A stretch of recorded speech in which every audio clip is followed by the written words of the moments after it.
The first thing I noticed when I pulled up was the neon sign flickering, half the letters dead, the word vacancy blinking like it wasn't sure it wanted to stay lit. It hung over the gravel lot like a warning I didn't understand yet. I shouldn't have stopped, I told myself. But the night was thick, roads stretching empty in both directions, and my eyes were heavy from the drive. Somewhere in the distance, an engine coughed and died, then silence again. I left the car running long enough to scan the motel's exterior. The paint was peeling in wide strips, the edges of the windows dark and dull. One of the doors rattled as though someone, or something, inside had forgotten it was there. I hesitated at the threshold, listening. Footsteps. Maybe just the wind, but there was a pause, deliberate, like someone waiting for me. The lobby was smaller than I expected, a narrow rectangle with a desk under a cracked fluorescent light. A bell sat on the counter. It was polished, but the edges were worn, and it gave me the same uneasy sense I'd felt outside. Behind the desk was a figure, though the features were vague. He didn't step forward, didn't even blink at first. Just watched. My stomach clenched. "Room for the night?" I asked, my voice quieter than I intended. The man, or whatever he was, nodded slowly, turning to shuffle papers that weren't there. His hands moved in the air like he was following a script I couldn't see. The keys jingled somewhere behind him, but no drawers opened. No metal clinked against counter. I wanted to leave, really I did. Something about him didn't sit right. It wasn't the old uniform, or the faded cap, or the way his shadow didn't quite match the angle of the light. It was the air itself. It felt wrong, like the motel was inhaling me and he was only a part of it. 214, he said finally. The words felt heavy, as though gravity had thickened them. He pushed a key across the counter, and I took it without thinking. The sound of metal against the worn wood echoed in a hollow way that made me flinch. The hallway smelled of stale air and cleaning products that hadn't been touched in years. The carpet squished under my shoes, damp in a way that suggested leaks, or maybe something worse. The walls were too clean, almost unnaturally so, with framed landscapes that seemed to shift when I glanced back. Mountains that weren't mountains. Trees that weren't trees. A trick of the dim light, I told myself. Room 214 was at the far end, the key turning in the lock slower than it should. Inside, the air felt warmer, tighter. A single lamp glowed by the bed, though the bulb buzzed faintly like it was arguing with the darkness. Everything was exactly where it should be, a bed, a dresser, a nightstand. But the room had no sense of history, no fingerprints of previous occupants. It was staged, frozen in time, and that made my skin crawl. I dropped my bag onto the bed and sat down, listening. The hum of the fluorescent lights outside the door pulsed like a heartbeat. Then a noise soft, almost impossible to place.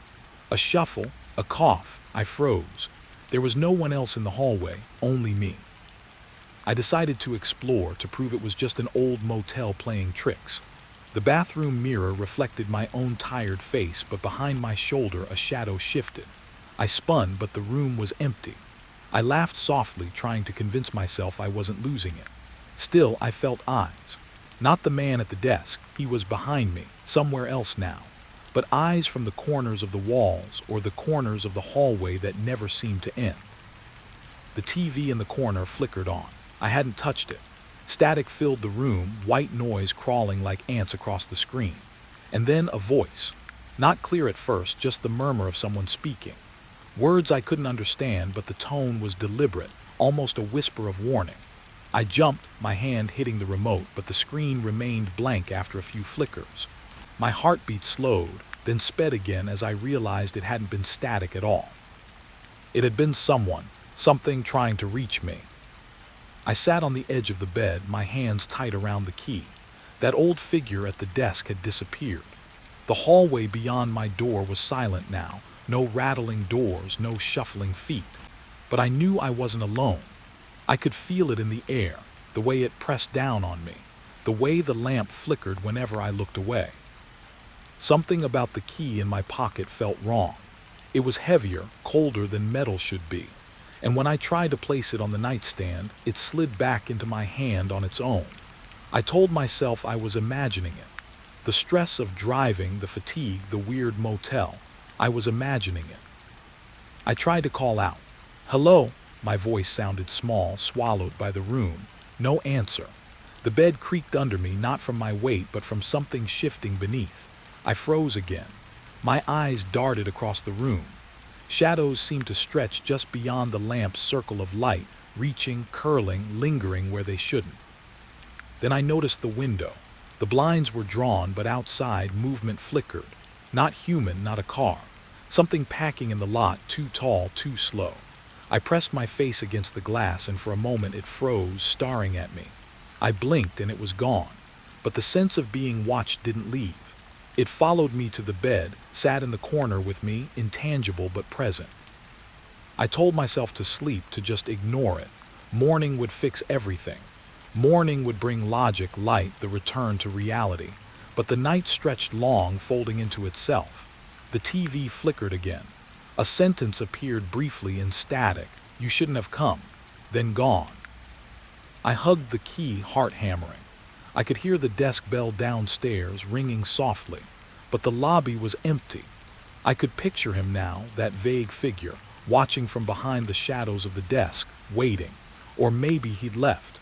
Maybe I was already trapped in a motel that had no staff, no guests, only me. I pressed myself against the bed frame, trying to feel solid, trying to convince myself that when I opened my eyes, I'd see normal motel walls. But the air felt alive, like it breathed with me, like it remembered every traveler who had come before and didn't leave.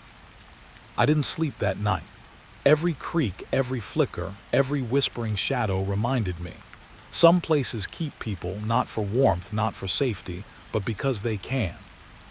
And as the first gray fingers of dawn tried to reach through the blinds, I realized I wasn't leaving this motel. Not yet. Something was waiting for me to understand it, to follow it into the hallways that never seemed to end, and I didn't know if I wanted to see what came next, or if I would survive it. I woke to the soft hum of the lamp, the room still thick with that strange, heavy air. The key was still in my hand, cold as if it had absorbed the night itself. I hadn't slept. I couldn't. Every creak of the building, every whisper of air against the window set my heart racing. Something about the motel felt alive now, and I knew it had been awake long before I arrived. I went back to the dresser, drawn to the drawers I hadn't opened yet. One slid with unexpected ease, and inside, hidden beneath yellowed towels, was a small stack of ledgers. Dust coated them, fine and thick, yet the covers looked almost new. I ran my fingers over the spine of the first book, and the letters etched into the leather seemed to shift when I blinked.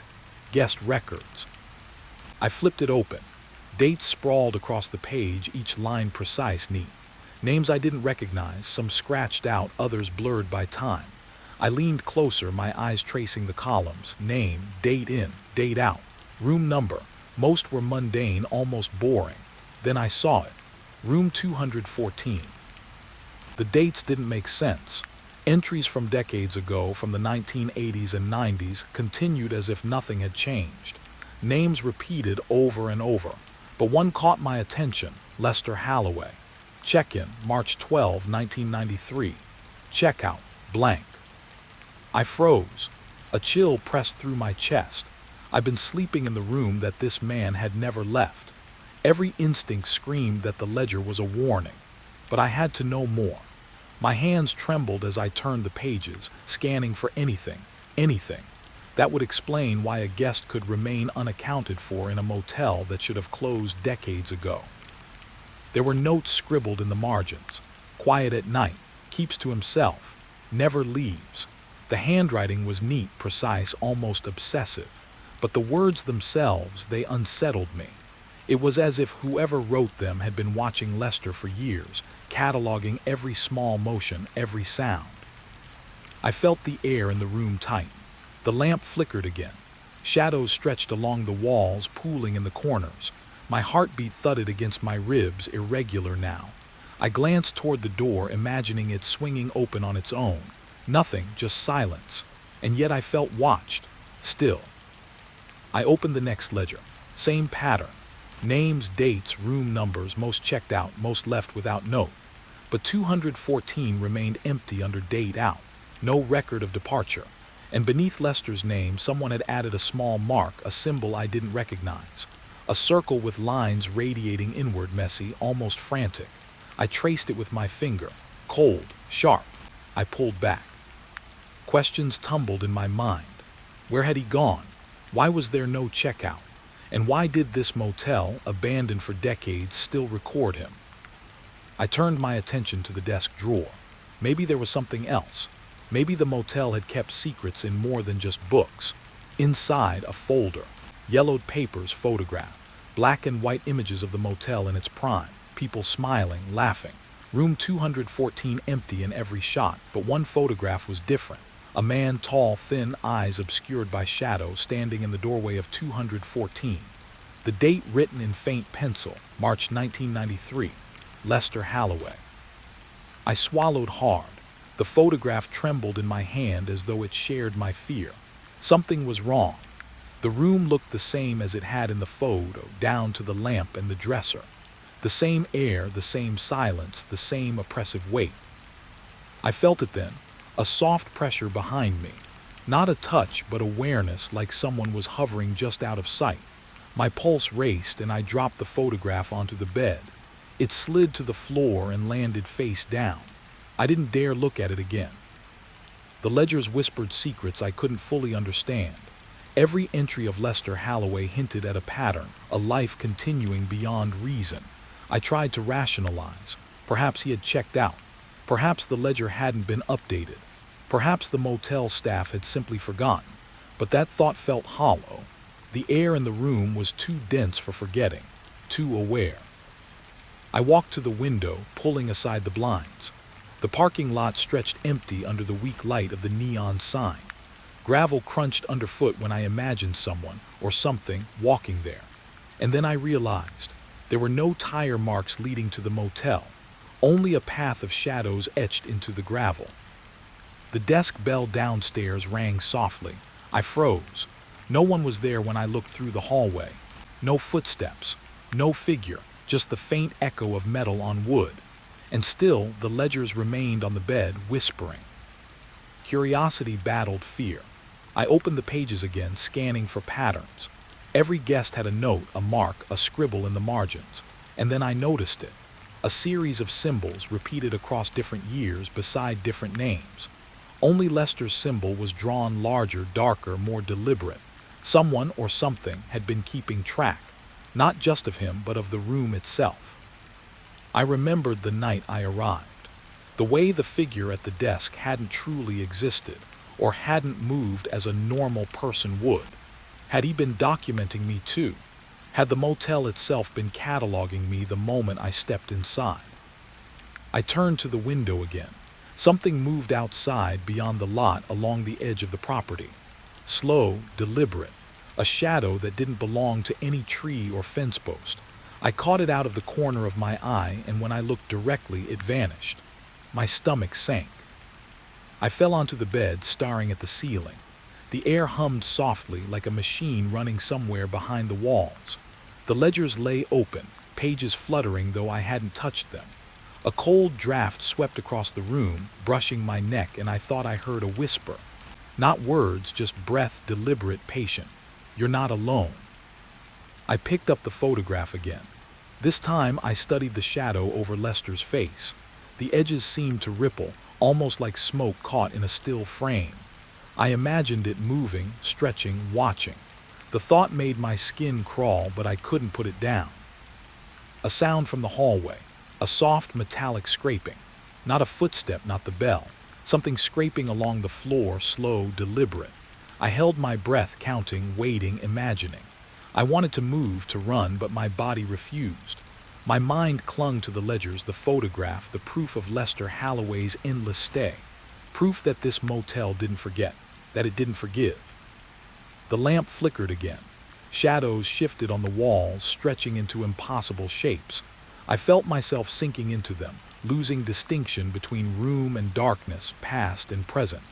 Lester Holloway hadn't checked out, and somehow I felt certain he never would. I tried to reason again. Maybe it was a trick of memory. Maybe the motel was decayed, warped, tired. But the symbols, the meticulous notes, the photograph, the sense of being watched, these were real. And as the minutes stretched into hours, I realized the room wasn't just 214. The room was every room that had ever existed here, and somehow I was already part of its ledger. I didn't sleep that night. I flipped through the ledgers again and again. Names blurred together, symbols repeated, and then I noticed something else, something that made my chest tight. In the corner of the page, faint but deliberate, a mark appeared that hadn't been there before. Not written in ink, but etched, as if the paper itself remembered my presence. "You are next." The words didn't exist in ink. They existed in the weight of the air, in the hum of the lamp, in the shadows stretching along the walls. I hugged the key to my chest, trying to convince myself that morning would bring clarity. But the motel doesn't do clarity. It waits, and it watches. As dawn crept through the blinds, weak and gray, I understood the ledger wasn't just a record of guests. It was a map, a memory, a warning, and somehow I had become part of it. The hallway outside my room was darker than it had been before. The lamp in 214 cast a narrow pool of light that barely reached the peeling walls, and beyond it, shadows seemed thicker, slower, like they were lingering longer than they should. I didn't want to move, didn't want to step into it, but something was calling me softly, almost insistently. I left the door cracked open, peeking into the corridor. The carpet, damp and faded, stretched endlessly. I thought I saw movement, a flicker of shadow at the far end, but when I blinked it was gone. Only the sound remained, the faintest scrape, like shoes against worn fibers, moving back and forth in no rhythm I could understand. I tried to convince myself it was the wind or the building settling. It was. I could feel it in my chest, a slow, creeping pressure that made my breath shallow. Footsteps, deliberate, careful, not heavy, not rushed. Someone or something was packing. And the whispers started, soft at first, barely audible over the hum of the fluorescent light downstairs. I stepped into the hallway barefoot, my hand trailing along the wall. The texture was rough under my fingertips, the paint chipped and cold. The whispers came again, indistinct, like voices speaking a language I almost recognized, yet couldn't comprehend. I froze. My pulse shot up. The air was thick, carrying a damp scent, something metallic beneath it, like old pennies or rust. I thought I saw the door at the end of the hall move, just slightly, swinging inward as if inviting me to follow. My stomach turned. I wanted to run back to my room, slam the door, hide under the covers, but curiosity, some part of me that refused reason, kept my feet moving. The whispers grew, layering over one another, soft, sibilant, echoing. I could almost make out fragments. "Why are you here? Don't go." "Stay." I shook my head, trying to clear it, but it only grew louder, pressing in from every corner. The shadows along the walls shifted too, stretching and pulling as if they had memory, as if they remembered everyone who had walked here before. A floorboard creaked behind me. I whipped around, expecting a figure, a face, something. Nothing. Just the hall, empty, silent, except for the whispers and the scraping sound that had returned, circling, packing, closer now. I could feel it behind me, yet every time I turned, no one was there. I pressed my back to the wall, breathing hard, my eyes scanning every door. 214 was closed, but I could sense a presence within my own room now, a weight, a hum against the walls. It was almost comforting in a twisted way, like the room itself was alive, aware. But the hallway was hungry. I tried to move again, step by step, slower this time. My bare feet sank into the carpet, which was damp and sticky, clinging. Each step made the scrape behind me shift, pause, then start again, slow and deliberate. I wanted to speak, to ask, "Who's there?" But my voice caught in my throat. Only a whisper escaped. "Hello." The response was immediate, in kind, faint but deliberate. A soft exhale, or maybe a voice, almost a sigh. "SHHH." I jumped. The sound had no source. The walls themselves seemed to pulse, breathing with me, keeping pace with my heartbeat. I couldn't tell where the sound came from or how it moved, only that it was following, circling, waiting. I reached the first door on the right, room 212. The handle rattled lightly, almost teasing as if someone or something had touched it moments ago. My hand froze over the knob. Should I open it? Should I risk seeing what or who was inside? My eyes flicked back toward 214. The door was still closed, still safe, yet somehow less comforting than before. A whisper again, closer this time, sharper. Turn back. I could feel the hairs on my arms rise, a shiver crawling down my spine. But I wanted to understand. I wanted to know why the motel, the hall, the shadows themselves seemed so alive. I wanted to know about Lester Holloway, about the ledger, about why 214 had never truly let him leave. I took a breath, trying to steady my shaking hands, and moved forward. The scrape of the unseen footsteps grew louder, circling around me now, faster but still deliberate. Shadows stretched along the walls, curving like fingers reaching for me. My own shadow trembled in the dim light, disconnected from my movements, as if it had a mind of its own. Then a door at the far end, 216, moved. Slowly, just a crack, and I could see the darkness inside. A faint light flickered like a candle, but there were no candles in this motel. The hallway smelled of damp wood, mildew, and something else, faint but unmistakable. Smoke, burned sugar, something nostalgic like a memory I couldn't place. I froze, realizing the sound of the scrape had stopped. Silence, thick and heavy, filled the hall. And then the whispering began again, layered over itself, almost forming words. You shouldn't be here. They're watching. 214. My stomach dropped. I hadn't noticed how far I'd gone, how deep into the hall I was. Each room I passed seemed alive, windows dark and reflective, showing shadows that weren't mine. I caught glimpses, quick, fleeting, a figure here, a movement there.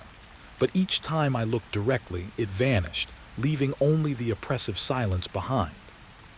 I reached 216, door barely ajar. I could see nothing inside, just the dark, but the pull, the insistence was overwhelming. I wanted to step back. I wanted to retreat to 214, to hide under the covers, to convince myself this was all a hallucination. But something compelled me forward. Curiosity, dread, fear, each clawing at me in equal measure. A faint metallic sound echoed from the other end of the hall, the bell from the lobby perhaps, or something heavier. My heart pounded. I thought of Lester Holloway, the ledger, the photograph, the symbols. Had he walked this same hallway? Was he part of the motel now, trapped like I might be? I reached 216 and placed my hand on the handle. Cold, too cold. The air shifted, brushing my fingers like a warning. And then the whisper came again, soft, almost affectionate and yet chilling. They've noticed you. The walls seemed to breathe with me, shadows pooling deeper into corners, growing taller, stretching toward me. I wanted to scream, but my throat was tight. My mind raced. Was this the motel itself? Or something else living here between the walls, keeping its ledger, keeping its guests forever? I stepped back, pressing against the wall. The scrape began again, circling, packing. Whispers layered over themselves, forming patterns I couldn't decipher. I felt trapped in a loop, moving forward yet always returning to the same spot, my own panic mirrored in the silence. And then I realized. The sound was behind me, in front of me, everywhere. It wasn't footsteps. It wasn't a person. It was the motel. The hallway itself was alive, aware, responding. Every step I took, every breath I drew, the space shifted, moved, cataloged me, remembered me. I stumbled backward toward 214, desperate for the room, for some anchor. The lamp flickered once more, then steadied.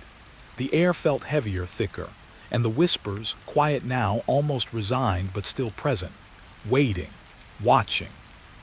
I closed the door behind me and sank to the floor, chest heaving. The hallway beyond was still, but I knew it hadn't stopped. It was waiting, patient, eternal. And I understood something then. The motel doesn't need guests to move through it. It keeps them here anyway, in the silence, in the shadows, in the whispers that blur reality until you can't tell if you're awake or already part of its ledger. I hugged the key to my chest again, listening. The scraping and the whispers had stopped for now, but I knew they would return. And when they did, the hallway would be waiting, endless, alive, patient. And I would have to walk it again. The trail disappeared faster than I expected. One moment I was following the worn path through the pines, the sun dipping low and painting everything in orange light. The next, it split into a narrow track I didn't recognize, unmarked, twisting deeper into the woods. Something about it called to me, a quiet insistence that I shouldn't ignore, even though a voice at the back of my mind whispered, "Turn back." I stepped onto it. The air changed immediately. It thickened, heavy with damp earth and the smell of rotting leaves. The trees leaned closer, their branches tangling above me like fingers, blocking the last of the sunlight.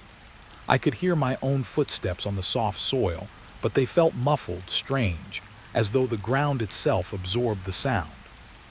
The trail narrowed until it was barely wide enough for me to walk. Roots snaked across it, catching my boots. A gust of wind swept through the trees, carrying a low, hollow groan like wood bending under weight. I stopped, trying to tell myself it was just the forest settling. But the sound lingered, vibrating in my chest. Something was moving around me just out of sight, and I could feel it. Shadows stretched long and thin in the fading light. I glanced to the right, nothing. Left, just more trees, more darkness. And yet I had the unnerving sense of being watched. The forest had eyes. Maybe not human eyes, but some presence, patient and still. My heartbeat quickened, and I forced myself to take another step. The path twisted again, sharper this time, forcing me to turn so abruptly I nearly lost my balance. That's when I noticed the smell, something sharp, metallic, like blood. I stopped, my ears straining. No birds, no insects. Only the low rustle of leaves and the soft sound of something moving ahead. Slow, careful, waiting. I told myself it was an animal, deer, maybe a fox, but the footsteps, or whatever they were, weren't soft and uneven like an animal. They were measured, deliberate, packing. Not behind me, not beside me, but everywhere at once, as if the woods themselves were stepping along with me. I forced another step forward. The trail climbed slightly, leading to a small clearing where the trees seemed to pull back, letting in the last pale light. For a moment, relief, a chance to see. I breathed deeply, the tension in my chest loosening. And then I saw it, a set of footprints, fresh, leading into the thicker part of the forest. Not human, not quite human. Too narrow, too long, and perfectly spaced. I wanted to turn back, retrace my steps to the main trail, but curiosity twisted my stomach into knots. I followed. Each step into the undergrowth made the shadows deeper, denser. The forest didn't sound like a forest anymore. No wind, no birdsong. Just the soft, deliberate crunch of something moving just ahead, waiting for me to notice. Branches brushed my arms, scratching, leaving thin lines of blood. The sky darkened rapidly above, the orange fading to a deep violet. And then came the whispers, soft, almost a hum, unintelligible at first, weaving in and out of the rustling leaves. "Come closer, don't leave, stay," my skin prickled, every hair on my arm standing. I stumbled over a root and fell hard, scraping my palms on the dirt. The whispers stopped for a moment, just long enough to make the silence unbearable. Then they returned, closer, sharper, circling me like the forest itself was speaking. I wanted to scream, but my voice caught. I wanted to run, but the path behind me seemed to vanish with every glance. A shadow flickered at the edge of my vision. I turned quickly, heart hammering. Nothing, just trees, still and silent, but the feeling lingered, crawling along my spine, tightening its grip. The forest was alive. I was not alone. I moved again, slower this time, careful, ears straining. The whispers came in waves now, overlapping, echoing from every direction. "You shouldn't be here. Why did you come? They are waiting." My chest felt tight. Each word, each sound seemed to press closer, pushing me forward and backward at once. Then I noticed the trail itself had changed. The path I thought I had been following was gone.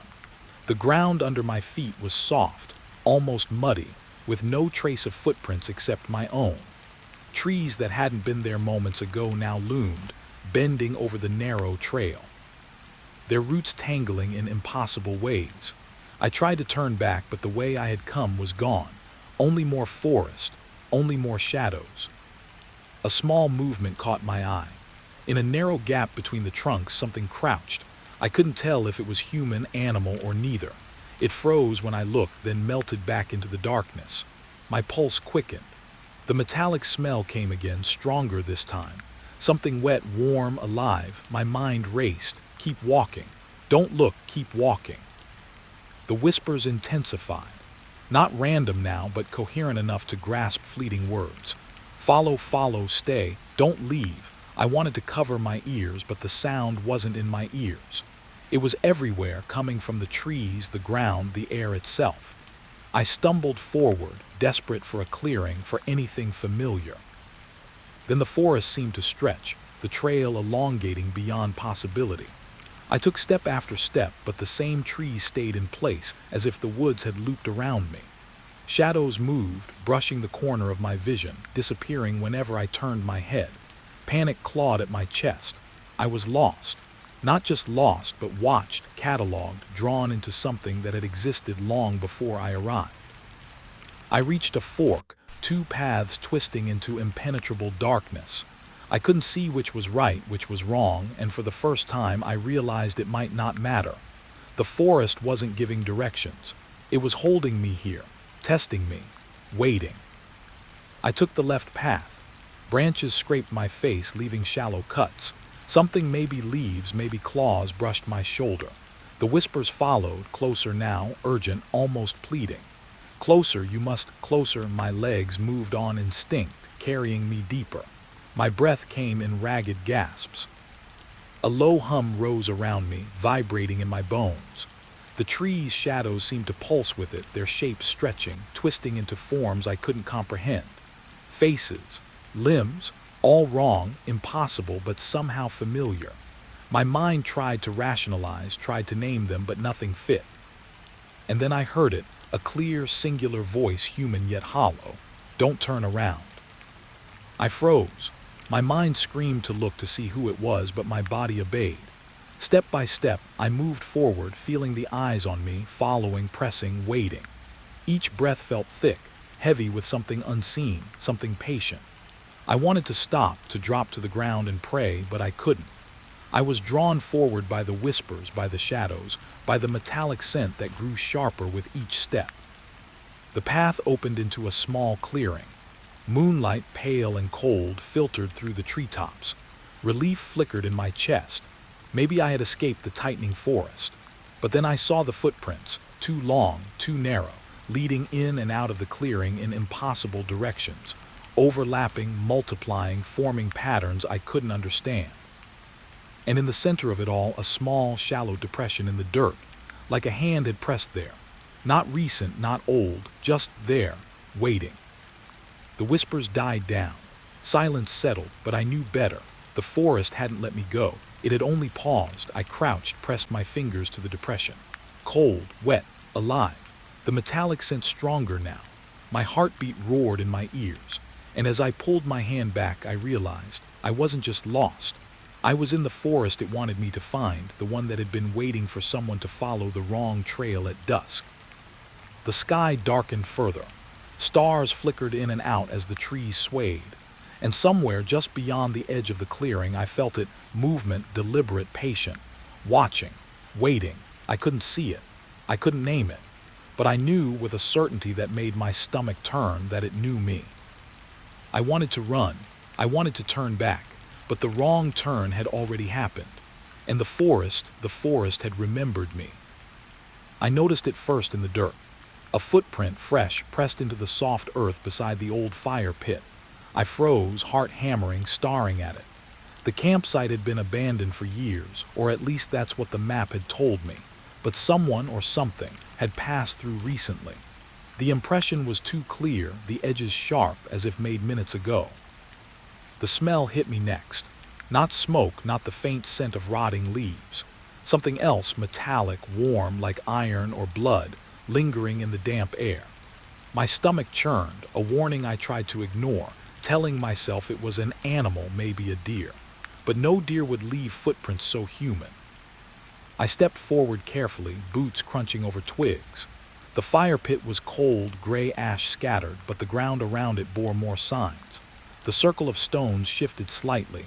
A branch snapped nearby. Something had been here very recently. I squatted, tracing the footprints with my eyes. They led into the woods, deeper where the trees leaned in close, branches curling toward the ground like the fingers of some giant hand. A sound, soft, almost a whisper of movement, brushed the edge of my hearing. I turned quickly, scanning the undergrowth. Nothing, just shadows still stretching between the trunks. My pulse surged. I was not alone. I could feel it. Something unseen, patient, waiting for me to notice. I followed the footprints cautiously. Each step made the forest seem darker, denser. The sun had dipped lower, casting everything in purple gloom. Every branch, every leaf seemed sharper, closer. And the footprints multiplied. Not literally, but the impressions repeated in ways that didn't make sense, overlapping, merging, forming patterns I couldn't place. I tried to call out. "Hello!" My voice sounded small, fragile, swallowed immediately by the trees. No answer. Only the whispering again, faint, curling around my ears like smoke. "Why are you here? They are watching." I froze, every hair on my arm standing. The forest itself seemed alive, aware, cataloging me. I stumbled over a root and fell forward, scraping my palms on damp soil. My eyes caught movement, a shadow just at the edge of my vision. I swung my head, heart pounding. Nothing, but the feeling remained, pressing in from every direction. Eyes on me, though none were visible. I stood slowly, hands on my knees, breathing hard. I tried to reason. Maybe a hiker, someone else lost, tracking the same trail. But no one else should be here. The trail was unmarked, nearly forgotten, and far from any main path. And yet, every step I took seemed mirrored in the ground ahead, echoed in shapes that shouldn't exist. The footprints led to a clearing. Old camping tables, rusted grills, overturned chairs. Everything coated in moss, broken down by time. And yet, subtle signs contradicted the decay. A water bottle, tipped but not yet moldy. A faint scorch on one of the grills, blackened but not old. Someone or something had been here very recently. A twig snapped to my left. I froze, trying to pinpoint the source. The forest was otherwise still. Then I heard it again, footsteps. Slow, deliberate packing, circling the clearing but never revealing themselves. My pulse quickened, each beat a drum echoing in my ears. The whispers returned, layered now, almost coherent. "Follow, stay, don't turn back." I backed toward the trail, my boots sinking slightly in the soft earth. The footprints continued beyond the clearing, leading toward thicker woods. Curiosity clawed at me. Part of me screamed to turn back, to retreat to civilization, to forget the trail entirely. But another part, the part that had followed the wrong turn yesterday, pulled me forward, desperate to know. Branches whipped at my face as I moved, leaving thin scratches on my skin. The scent of iron grew stronger, mixed now with something sweet, almost decaying. My stomach tightened.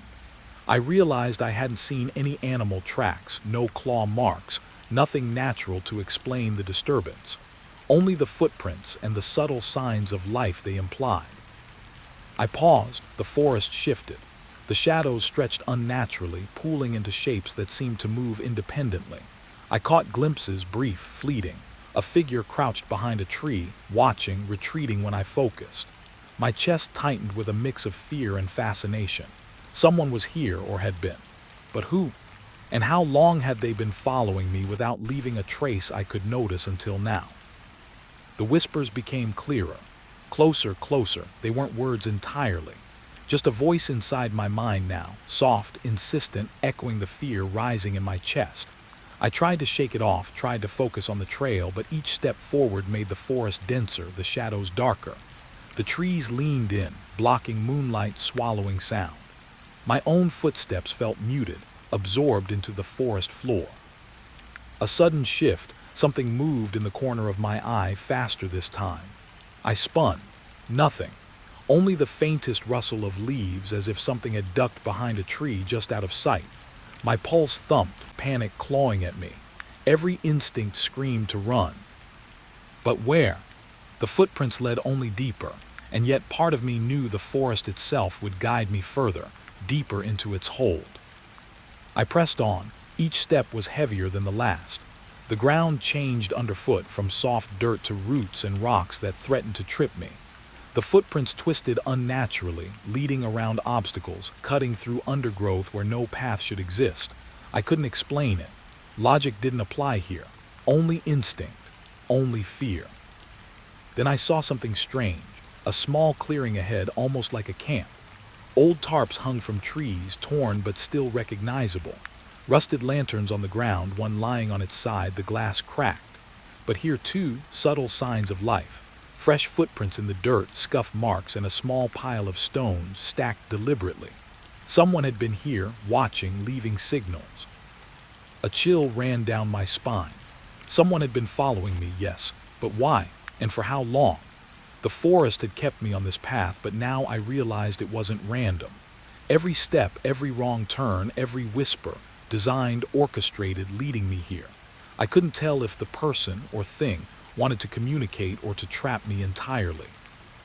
I crouched, inspecting the stone pile. Small, neat, deliberate.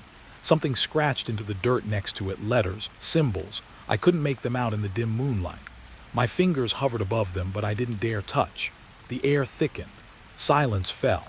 And yet in that stillness I could feel movement, subtle pressing, waiting. I backed away slowly, glancing around. Shadows stretched unnaturally, curling toward me, as if drawn by my fear. The footprints continued beyond this spot, leading toward a dense patch of forest where moonlight didn't reach.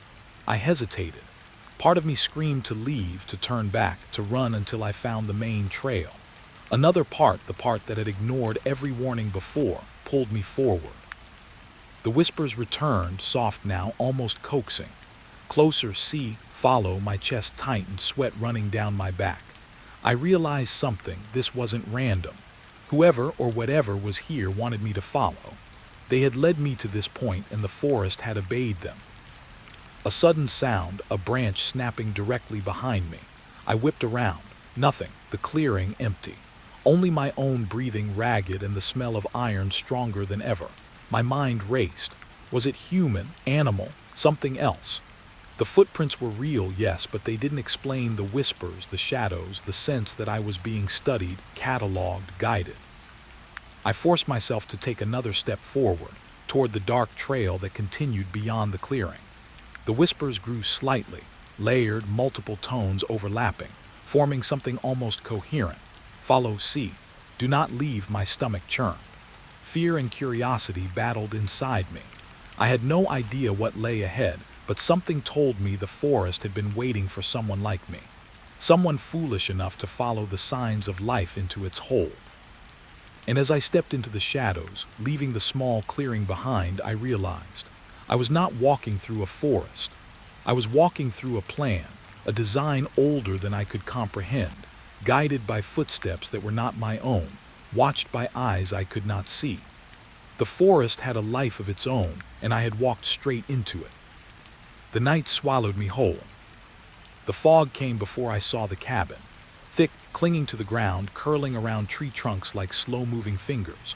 One moment I was following the faint trail, the forest stretching endlessly, shadows folding in on themselves. The next, a shape emerged, gray, wooden, faintly outlined against the white mist. I blinked, thinking it a trick of the light. But no. There it was, a cabin, small and remote, as though it had been waiting for me to find it. I stopped. The air smelled of damp wood and smoke, but not recent fire. Something older, lingering, familiar yet wrong. The logs were blackened in places, but not charred. The windows were dark, the glass clouded, yet I could see faint shapes inside, shadows that shifted when I blinked. I swallowed, a shiver crawling along my spine. The path had ended here, and something told me that turning back wasn't an option. The door hung slightly ajar, squeaking when the wind pushed it. I took a step closer, boots crunching on frosted leaves, every sound amplified in the fog. I could see the faint outline of a doormat, frayed and dirty, and the corner of a small table through the window. There were items on it, cups, a notebook, a lantern. Not dusty or abandoned like the rest of the forest, but used, handled, recent. I froze, heart hammering. Who or what was here? I pushed the door gently. It swung open easily, groaning on old hinges. Inside, the cabin smelled of pine and damp earth, but beneath that, something metallic, faint, almost imperceptible. The room was simple: a table, 2 chairs, a small bed in the corner. But everything was slightly off. The furniture looked lived in, polished in a way that suggested care, yet there was no sign of people. Footprints in the dust led nowhere, ending abruptly at the walls. I stepped inside, my boots leaving shallow impressions. The air was colder here, damp, carrying whispers of movement that I couldn't place. A curtain shifted by itself, or maybe the draft caught it. I forced myself to breathe slowly. Someone had been here recently, I was sure. The notebook on the table was open, pages blank, but for one line scrawled across the top: "Do not leave. They are watching." My pulse leapt. I bent closer, reading the words again. The handwriting was neat, deliberate, not hurried. Whoever wrote it knew something I didn't. I felt eyes on me, though no one was in the room.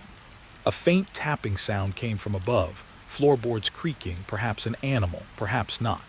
I told myself to stay calm, but my body refused. Every nerve was alive, straining, alert.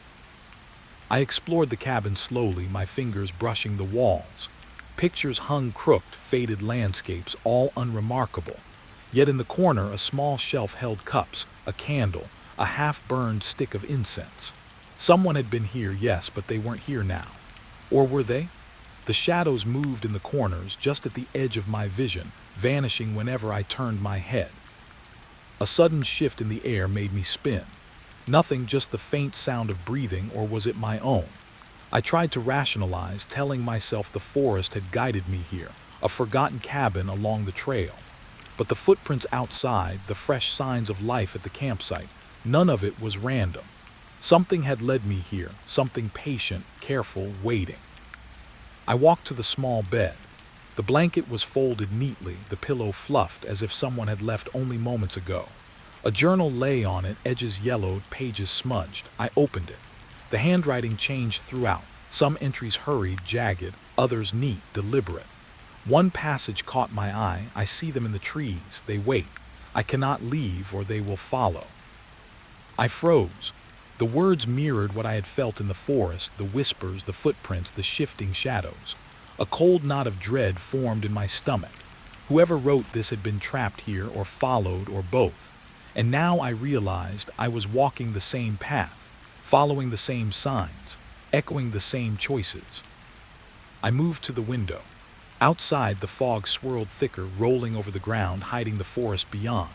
Something moved in the white haze, a shadow, low and crawling, or maybe upright. I couldn't tell.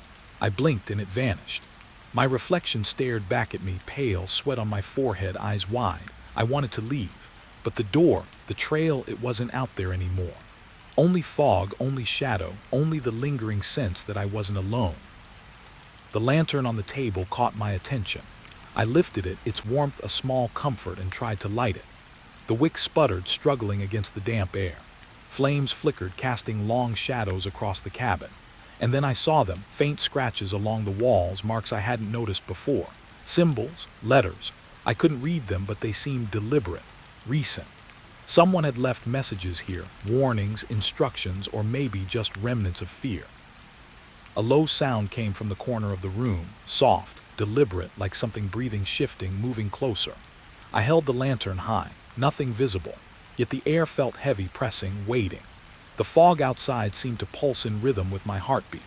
The cabin was alive with memory, with past visitors, their fear trapped like smoke in the wood. I shivered. Every instinct screamed to leave, but the trail had vanished. Only the cabin remained and whatever had guided me here. I noticed the fireplace, cold and empty. Ash scattered on the floor, gray and still. Yet there were footprints leading up to it, too small to be mine, pressed in fresh dirt. They circled the hearth, vanished, and reappeared, forming a path around the room. Someone or something had walked here while I wasn't looking, tracing a pattern I couldn't comprehend. The whispers returned, faint, coaxing, echoing through the room. "You should not have come. You should not stay." I pressed the lantern closer to my face. Shadows flickered along the walls, shapes that shouldn't exist, angles that made no sense.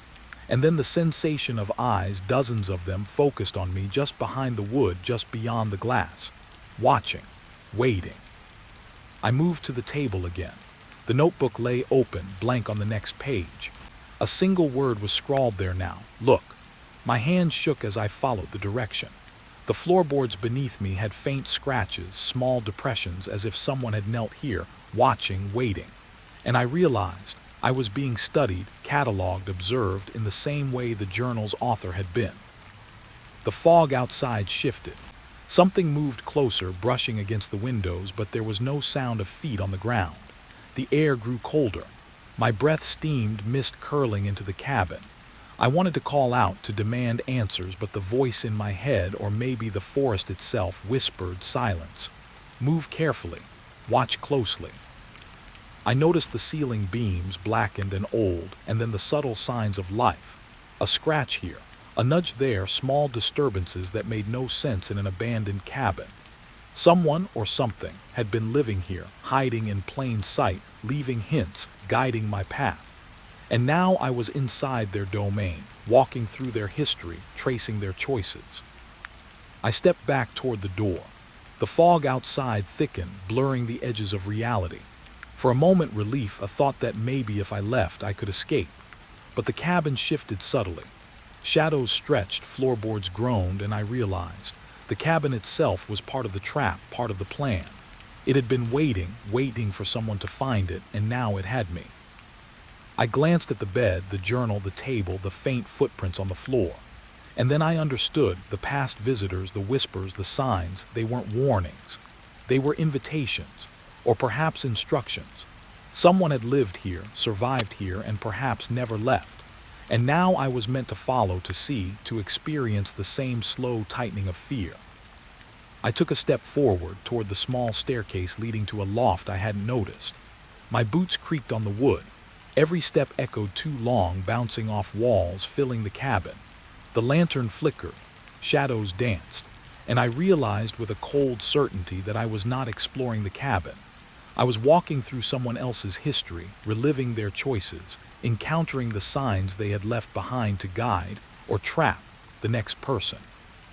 And as I climbed toward the loft, the whispers rose again, clear now, insistent. You are here, you see. You understand. The fog outside swirled. The cabin settled around me, patient, alive. I could feel it watching, waiting, guiding. And I knew deep in my chest that I was no longer alone, and perhaps I never had been. The lantern cast long shadows across the loft. Shapes, figures, memories frozen in wood and fog, all waiting to be noticed. I stepped carefully, aware of every sound, every shift in the air. And somewhere in the back of my mind, a question lingered. Who had left these signs, and would I be the one to follow them too far? The fog outside thickened further, swallowing the forest. The cabin seemed still, yet alive, patient, deliberate. And as I pressed forward into the shadows of the loft, I understood something I couldn't fully name. I had found a place that should not exist, untouched yet lived in, and I had become part of its history. The forest waited outside. The fog rolled over it, hiding secrets. And I realized with a chill that went straight through me that someone, or something, had been expecting me. I was walking again, though I couldn't say exactly when I had started. The fog had lifted slightly, but the forest felt heavier, older somehow, as if the trees themselves had noticed me. Every step I took pressed leaves into the damp earth, a quiet rhythm. And yet there was something else, the faintest echo of sound that didn't belong to me. I heard it first as a brush of air, the softest shift, and then the whisper. My name, low, deliberate, curling around the trunks like smoke. It's me, or maybe Kellen. The voice was soft, too soft to place, yet unmistakable. I froze, listening, trying to tell whether it came from the left or the right. The fog seemed to coil tighter between the trees, hiding everything beyond a few steps. I told myself it was the wind, that my mind was playing tricks after the cabin, the footprints, the strange signs of life I had seen. But the whisper came again, this time clearer, closer, and I could feel the words brushing my ear. Kellen, why are you here? My heart leapt, a sharp pull in my chest. I swallowed, telling myself to stay calm, to breathe, to keep moving. But the forest had changed. The trees were taller, older, their branches twisted into strange angles, blotting out what little light remained. Shadows pooled at their bases, dark and thick, clinging to roots like living things. I moved forward slowly, eyes scanning, every sense straining. I reached a small clearing. The fog swirled at the edges, hiding the trail I had followed. Fresh footprints pressed into the soft earth, leading in circles, not away. I crouched, tracing them with my fingers, not human or not entirely. The spacing was odd, uneven. I followed them with my gaze, and they disappeared at the base of a twisted oak, leaving nothing but disturbed leaves. The whisper came again, more urgent now, fading as I turned my head to look. "Don't go," my voice caught in my throat. I wanted to call back, to ask who was there, but the words felt wrong, heavy, like they might summon something I didn't want to meet. The quiet settled afterward, thick and oppressive, the kind of silence that presses on your ears, makes the hairs on your arms stand up. I moved through the trees, careful, deliberate, trying to ignore the shifting shadows that seemed just beyond vision. Every now and then a twig snapped underfoot, or maybe behind me, and my pulse spiked. I told myself it was just the forest settling, the wind catching branches, but my mind refused the comfort. There was something here, something patient, deliberate, watching. A sudden scent hit me, metallic and faint, like rust or blood carried on the damp wind. I paused, scanning. The trees were still, but the whispers had stopped, replaced by the quiet hum of the forest. I forced myself to take a deep breath, trying to push down the growing fear. The journal, the cabin, the footprints, they all pointed to this moment, to this forest, and I realized I had no idea what I was walking into. Then it came again. A name, my name, whispered with a teasing familiarity curling through the fog. "Kellen, you shouldn't be here." This time it lingered longer, fading into the distance and leaving behind a silence that felt far too loud. I froze, listening, and the forest seemed to lean in, waiting. The quiet wasn't peaceful. It was patient, deliberate, the kind of silence that marks the space between predator and prey. I wanted to move forward, but the trail had vanished. Only the whisper remained, teasing me, guiding me, drawing me towards something I couldn't see. My boots pressed into soft soil, leaves brushing against my legs. Every step felt watched. Every shadow seemed to shift. I imagined shapes moving just beyond sight, tall, crouching, patient. The hair on my neck stood at attention. A small stream crossed my path. I knelt, cupping water, drinking quickly. The chill ran through me, a fleeting comfort. Then I saw it, footprints pressed into the soft mud along the bank. Not mine, not human. The impressions were elongated, claw-like, uneven. They moved upstream and disappeared into the fog. I wanted to follow, to see where they led, but instinct screamed to run. And yet something in me whispered that running would be the wrong choice. I followed the faint trail of footprints anyway, careful to step softly, letting my eyes adjust to the muted light. The whispers returned, faint, distant, layering over one another like voices in a dream. "Kellen here, there," they were everywhere and nowhere. My mind raced. Was it real? Was it the forest? Or had I carried the cabin with me somehow, a lingering presence I couldn't shake? A rustling came from the underbrush. I froze, muscles taut, trying to catch movement in the fog. Nothing emerged, only a shift in shadow. I realized the forest itself was playing tricks, twisting familiar shapes into forms my mind expected, feeding my fear.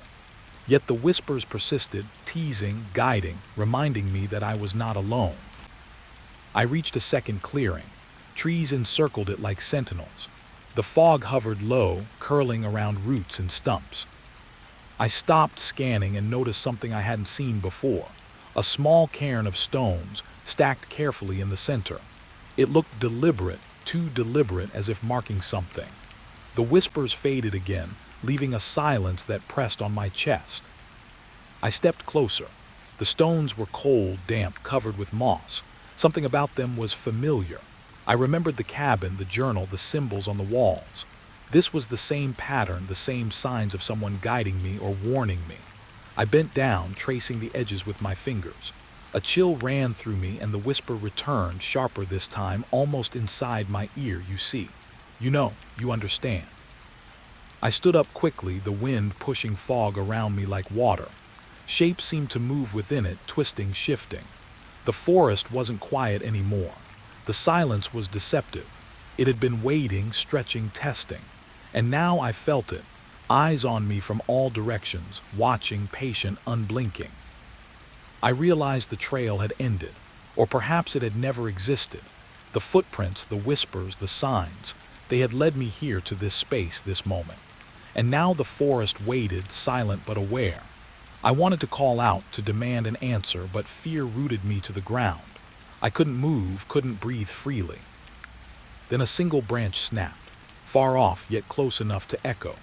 My name was whispered again, clear, deliberate, Kellen, and then nothing, just the silence. Heavy, expectant, pressing. My eyes darted through the fog.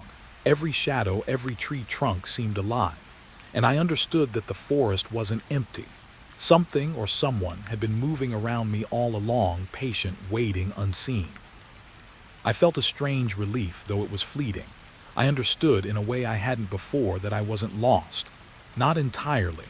The forest was guiding me. The whispers, the footprints, the signs, they were part of something larger, something deliberate. I didn't know if it wanted me to leave or to stay, but I sensed a pattern, a slow logic I couldn't yet follow. I took a deep breath, trying to steady my racing heart. The fog swirled. Shapes moved just at the edge of vision. The whisper came one last time, faint, distant, fading into the oppressive quiet. Do not be afraid. Not yet, and then silence. The forest held its breath. I moved carefully, boots pressing into damp leaves, following an instinct I couldn't name. I knew that the silence that followed the whispers wasn't emptiness. It was waiting, watching, patient. And I was no longer alone, not in the way I had thought. A new trail appeared, faint, almost hidden by roots and moss. I followed it slowly, the whispers gone, replaced by a silence that pressed on me, heavy but not threatening. The forest was patient, deliberate, guiding me forward. And I realized I would have to follow to see where this path, this silence would lead. Somewhere deep in the fog, I thought I saw movement. Or perhaps it was just shadow. I stepped forward anyway, aware now that the forest was alive in ways I could not comprehend. And I understood that the silence that followed wasn't empty. It was anticipation, warning, and invitation all at once. And as I moved, step by careful step, the whisper seemed to echo in my mind, not around me. Not yet, but soon. The key felt heavier than I expected in my hand, cold metal that carried years of silence. I slipped it into the old lock, the mechanism stiff, reluctant, and then the door groaned open, revealing a hallway swallowed by shadows. Dust hung in the air, motes dancing in the thin streams of light from the street lamp outside. The floorboards creaked under my weight, announcing my arrival to a house that had been waiting. I set down my bags, the thud echoing off the walls. The living room smelled faintly of mildew and something sweeter, almost like rotting fruit. It made me wrinkle my nose, but I shrugged it off. Houses carry smells, I told myself. They accumulate, become part of the walls. Yet as I moved through the rooms, I felt a subtle dissonance. Small things were out of place, almost imperceptibly. A chair angled slightly differently than memory suggested. A picture frame crooked despite my not touching it. Dust patterns that hinted someone had been here recently. I told myself it was nothing. My imagination was working overtime after weeks of solitude, but the feeling didn't fade. Every step I took was careful, deliberate, my hand brushing over wallpaper that had started to peel along the corners. There were scratches on the door jambs, shallow but deliberate, as if the wood had been tested, marked. I paused at the top of the stairs, listening. Nothing. Only the wind rattling the edges of the windows. But even that sounded like whispers. The kitchen was next. I ran my fingers along the counter, noticing tiny splatters of something dark, stains that hadn't washed away with years of emptiness. My stomach twisted. I tried to rationalize. Could be old coffee, juice, something innocuous. But there was a rhythm to the pattern, a deliberate spacing, almost like someone had traced a path with their fingers and then vanished. I shook my head. This is silly, I told myself. It's just a house. I climbed the stairs slowly, each step creaking beneath me. Upstairs, the bedroom smelled the same as the rest of the house, stale, layered with dust, but the air felt heavier here, thicker.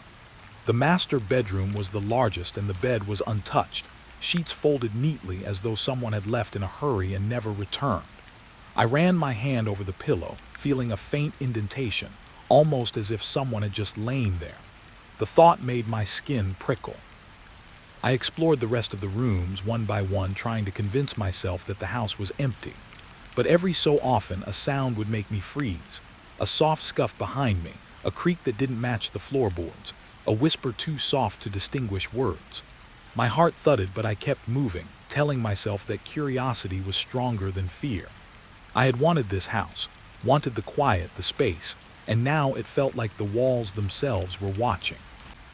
In the corner of the upstairs hallway, a small table had a drawer slightly ajar. I hadn't noticed it when I came up, and yet the handle looked worn, the edges polished as if used frequently. I knelt and pulled it open. Inside was a single notebook, its cover leather cracked and faded. I picked it up carefully. The pages were filled with neat handwriting, the ink faded but readable. Entries spanned years, dates, names, short notes. Nothing alarming at first glance, just the ordinary record of life, or at least what had been left behind. As I flipped through the pages, a small envelope fell out. I caught it midair. Inside was a photograph, black and white, edges curling. A family smiling posed in this very house, but something was off. The faces seemed wrong, not in a grotesque way, but subtle, eyes too wide, smiles stretched in a way that didn't match the rest of the features. My stomach sank. I dropped the photo onto the table, hands trembling, but the feeling of being watched didn't go away.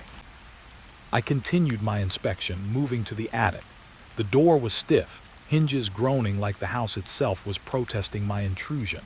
I pushed it open and dust swirled in the beam of my flashlight. Boxes were stacked, carefully labeled, and yet some had been opened recently.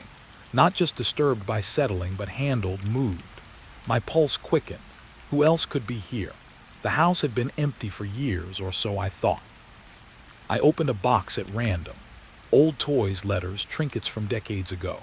Nothing immediately alarming until I noticed a small wooden figure, carved crudely with dark smudges around its edges. I picked it up, turning it in my hand. A faint creak came from the floorboards behind me. I froze. Nothing visible, yet the sound pressed on me like breath against my neck. I placed the figure back carefully, but my eyes kept darting around, convinced of movement that wasn't there. Descending back into the hallway, I noticed again that the dust on the stairs seemed slightly disturbed, as if someone had climbed them recently. I paused, listening. The house held its breath, and then I heard its soft footsteps, deliberate, echoing lightly from above. I spun, flashlight in hand, shining upward, but the attic was empty. My heart raced.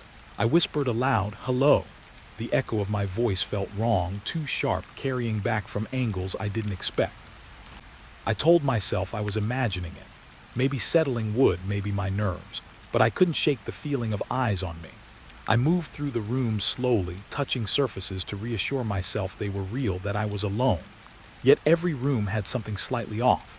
A chair too far from the table, a door slightly ajar that I had closed, a faint smell of perfume or smoke that vanished the moment I noticed it.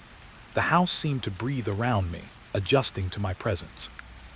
In the living room, I stopped near the fireplace.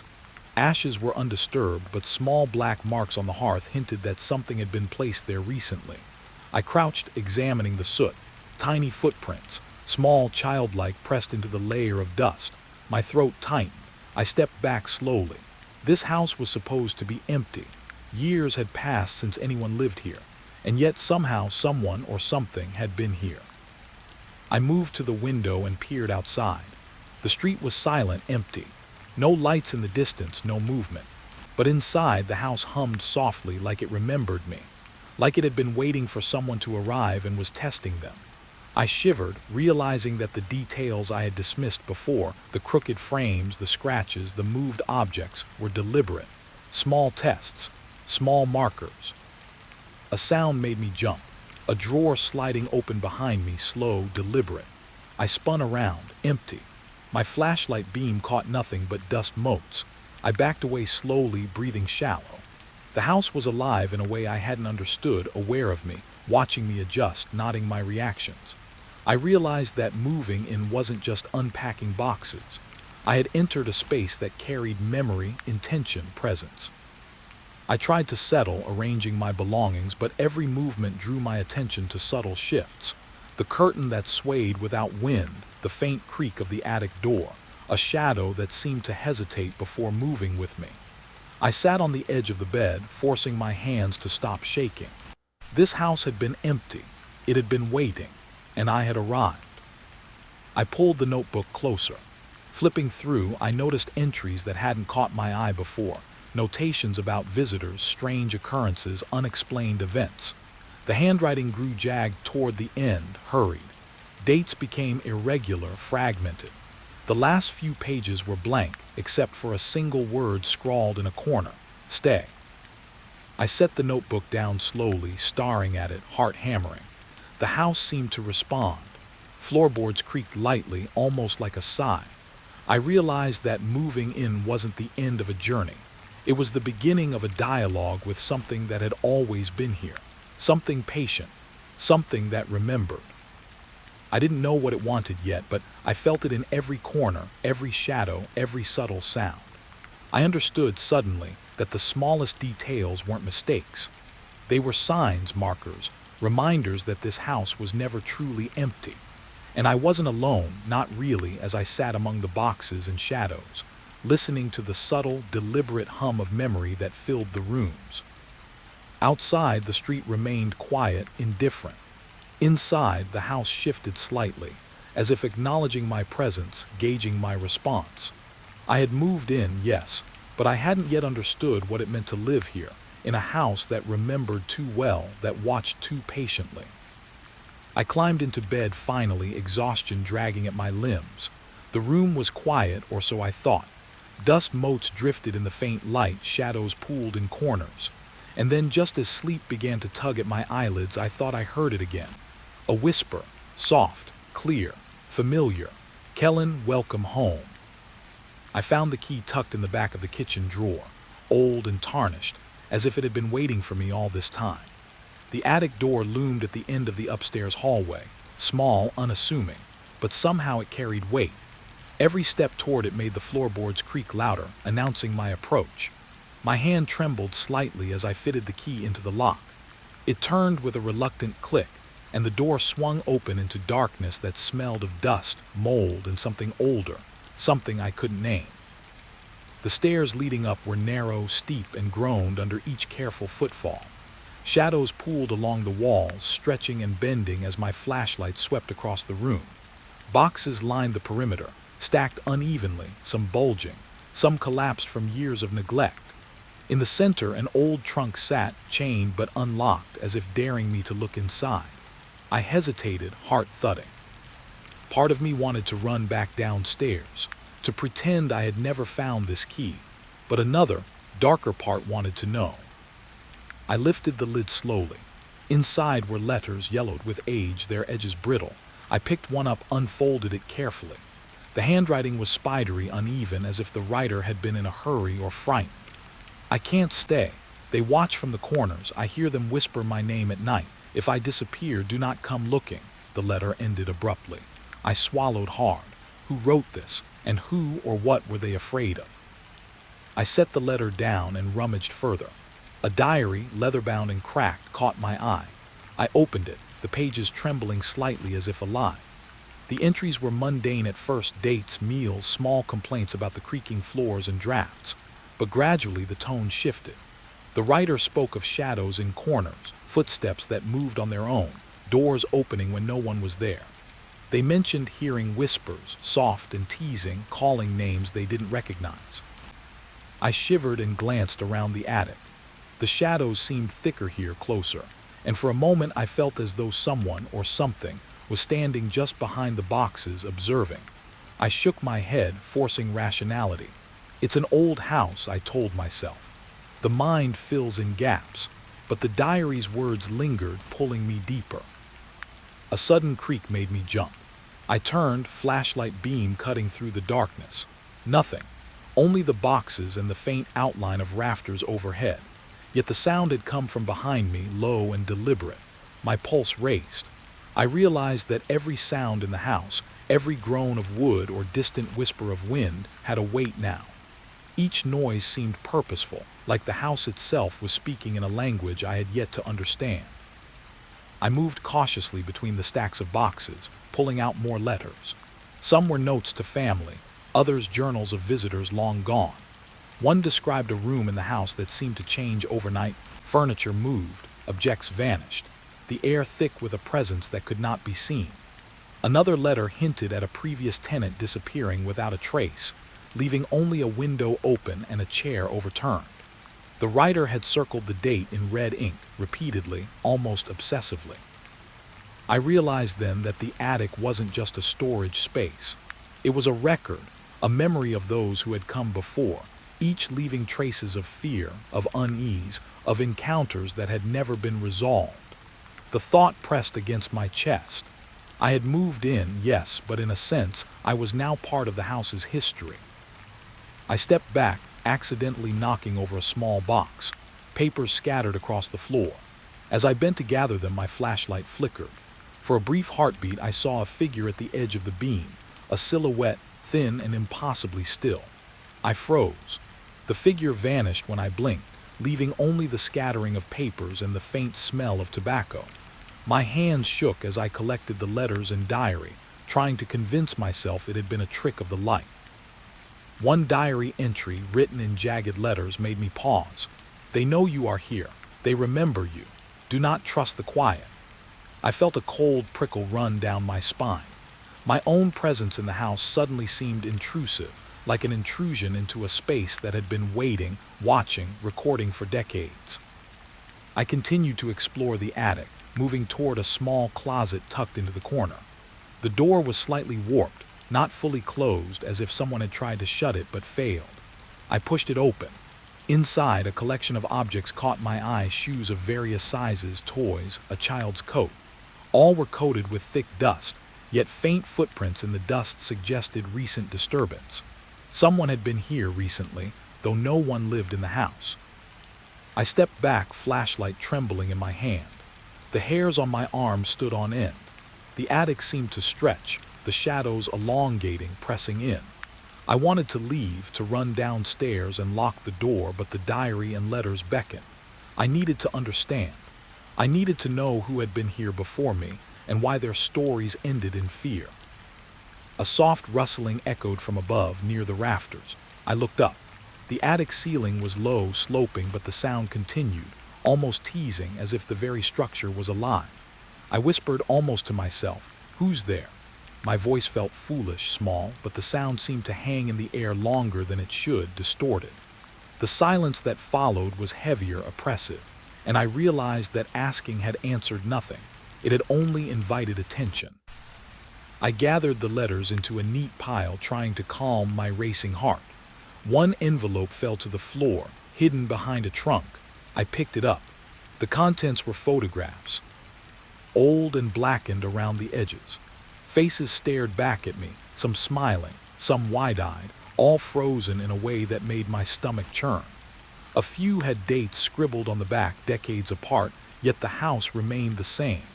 The same shadows, the same walls, the same silent observation. A sudden draft made me spin around. The attic door, which I had closed carefully, creaked open a few inches. I could see the hallway beyond, dim and silent. No wind, no one there. I stepped forward, half expecting movement, but the corridor remained still, indifferent. My pulse pounded in my ears. I realized the house had layers, rooms within rooms, secrets within secrets, each waiting for someone to notice, to uncover, to disturb. I returned to the diary, flipping through to the final entries. The handwriting grew more frantic, less coherent. Mentions of whispers that carried across walls, footsteps that followed even when the writer stopped moving, shadows that stretched unnaturally long. The last page had a single line: "They never leave, not really." I sat back against a dusty crate, trying to process what I had discovered. The house had kept these stories, these warnings, like a living archive, and now I was a part of it. The thought was both terrifying and magnetic. I knew I couldn't leave yet. I had to see more, to understand the patterns, the movements, the voices that lingered in corners unseen. From the far side of the attic, I noticed a small hatch, almost hidden behind a stack of boxes. I had missed it at first. The wood was aged, splintered, and faint scratches surrounded the edges like something had tried to push through from the other side. My hand hovered over the latch. A flicker of fear ran through me. What could be beyond it? And yet curiosity overrode hesitation. I lifted the latch. The hatch shifted, revealing darkness deeper than the attic itself. I paused, listening. The silence pressed in, thick and almost tangible. I couldn't hear breathing, couldn't hear movement, yet the air seemed charged, heavy with anticipation. I realized that every sound, every creak, every whisper from the walls was part of a rhythm, a language I had yet to decipher. And beyond that hatch, the unknown. The attic seemed to lean closer, the shadows drawing tight around me.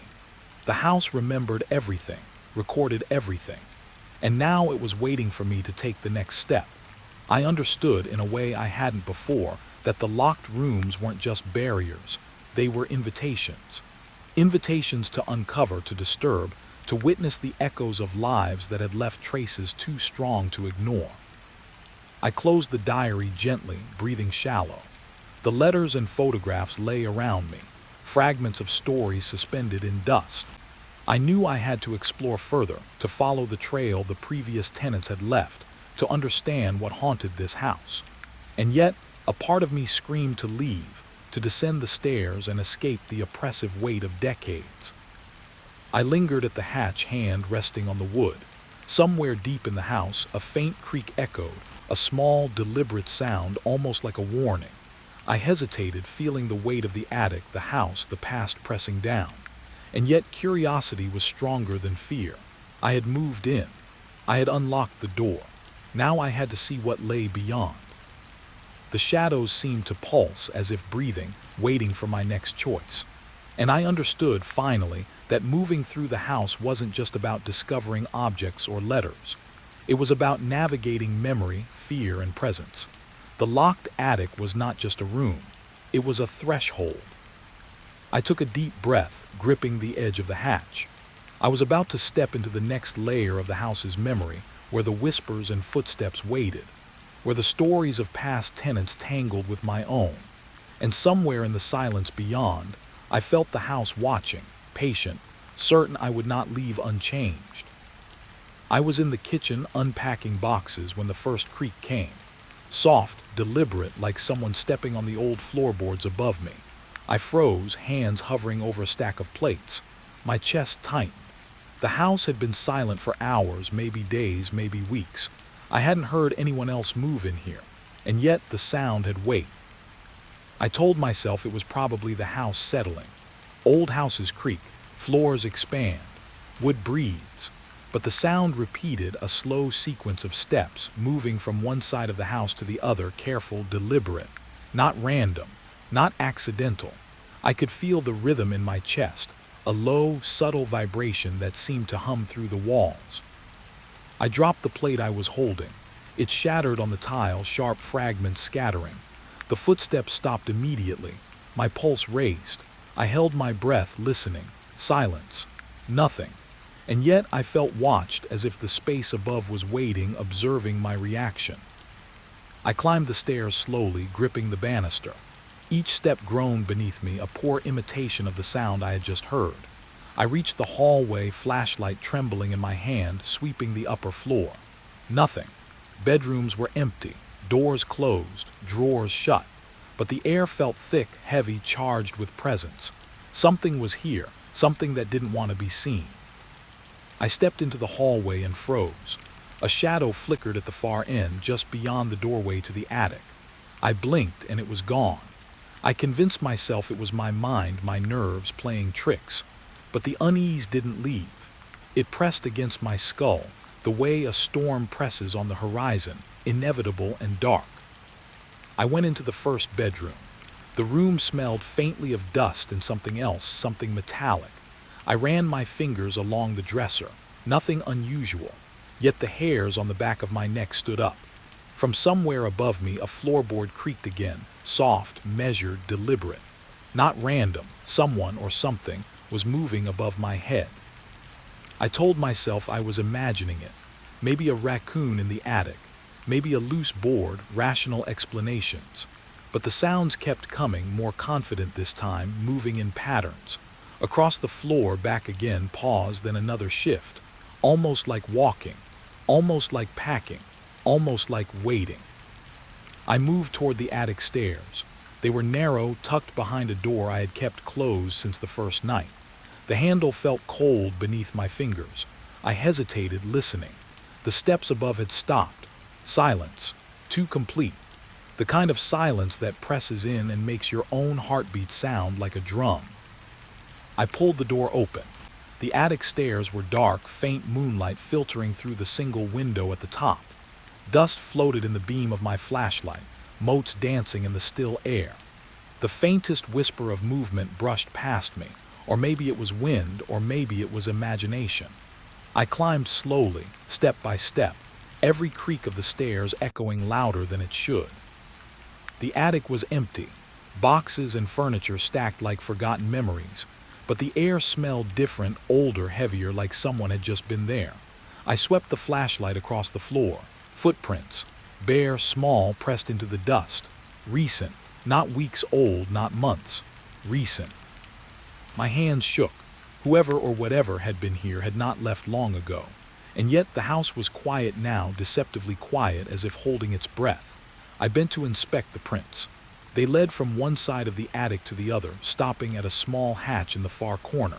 I traced them with my finger. They were delicate, cautious, deliberate, and I realized they didn't belong to an adult. The hatch was closed, the wood warped, edges splintered. Something had tried to open it from the other side, or maybe I had opened it before. I couldn't remember. My mind felt muddled, foggy, as though the house itself was eroding my memory, pressing me into uncertainty. A sudden sound made me jump. From below, the floorboards creaked again. Not the attic, not above me, directly beneath. My pulse spiked. I strained my ears, trying to locate it. The steps were slow, heavy, deliberate, like someone packing the hallway downstairs, tracking me. I wanted to call out, to shout, but my voice stuck tight in my throat. I turned back to the hatch. The footprints didn't continue beyond it. The wood itself seemed darker here, almost blackened, as if absorbing light. I reached for it. My hand trembled. The second I touched the latch, a faint whisper brushed past my ear, soft, indistinct, almost like a child murmuring. My stomach turned. I spun around. Nothing. Only shadows, stretching long and unnatural across the floor. I stepped back, flashlight sweeping the room. The attic felt alive, breathing, waiting. Every shadow seemed to twitch when I looked away. A floorboard groaned to my left. My heart jumped. I spun the flashlight. Empty. And yet I could feel it, presence. Watching, assessing, hiding just out of reach. I climbed down the attic stairs slowly, trying to steady my breathing. Each creak I made seemed exaggerated, amplified by the house. Halfway down, a thud came from the second floor, followed by the soft sound of footsteps moving again. Quick, deliberate, then slow. Almost like someone walking on tiptoe, testing me. I reached the main floor. The kitchen was dark, still, untouched. My reflection in the window made me flinch. For a moment I thought I saw a figure behind me, pale and thin, vanishing the instant I blinked. My mind raced. Was it the attic, the hallway, or just the house messing with me? I felt small, insignificant in the vast weight of it. I checked the bedrooms, all empty. The house whispered around me, floors shifting, walls groaning, faint drafts brushing against my skin like invisible fingers. I realized then that the sounds weren't just above. They were everywhere, moving unpredictably. The house itself had become an organism, and I was inside it. I tried to focus. Footsteps above, footsteps below, shadows flickering in corners, dust disturbed in patterns that couldn't be random. The house was teaching me something or warning me. I wasn't the first to hear it. I wouldn't be the last. I went back upstairs, moving cautiously toward the attic. The light from my flashlight trembled across the walls. Shadows shifted in response, or so it felt. I approached the hatch again. The footprints, though faint now, were still there, etched into the dust like a map of presence. They ended at the hatch, disappearing into darkness I couldn't see. I opened it slowly. The air that greeted me was colder, heavier, as if pressing against my lungs. Inside, the space seemed deeper than before, stretching beyond the dimensions I remembered. Shadows pooled, shifting subtly as if alive. I could sense movement in the darkness. Not hurried, not chaotic, deliberate, watching, waiting. A soft sound came from below, barely audible at first. Then louder, a single step. Pause, another step, patterned, conscious. Someone was downstairs or something. I couldn't tell. The sound echoed, mingling with the faint creaks above, creating a rhythm that pressed against my chest, tugging at my mind. I realized the house wasn't just haunted. It was interactive, alive in a way that made me question every sense I had. Footsteps, shadows, whispers, they weren't random.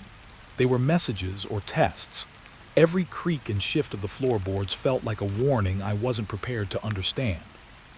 I stood at the hatch, breathing shallow, flashlight trembling. The shadows in the attic seemed to converge subtly, forming shapes that were almost human, almost deliberate. I felt my hands tighten around the railing. My mind screamed to leave, to descend, lock every door, and pretend I had never heard a sound. But the house had already claimed me. I could feel it in the air, in the dust, in the silence between creaks. I turned, flashlight sweeping the room one last time. The attic was empty, or appeared so, but the presence lingered. Footsteps above and below, shadows flickering, whispers teasing. I understood then that the house had a rhythm, a consciousness that played with those who entered. I wasn't intruding, I was participating, and it would not let me go untested. I descended the attic stairs slowly, listening. The creaks above and below synchronized into a pattern I couldn't decipher. I felt the house breathe, the floors shifting beneath me, and realized that whatever moved here wasn't confined to one level. It existed everywhere, threaded through the walls, floors, and ceilings, waiting for a moment of weakness. At the bottom, I paused. The hallway stretched ahead, silent now, deceptively quiet, but I knew better. The house had eyes in the shadows, ears in the floorboards. I was surrounded. And as I reached the living room, a faint creak came from above, soft but deliberate. Someone or something was packing, waiting, observing. I swallowed hard, knowing that every step I took from here would echo in a rhythm I could never escape. I flicked the flashlight off for a moment. Darkness pressed in, thick and suffocating. The house exhaled around me.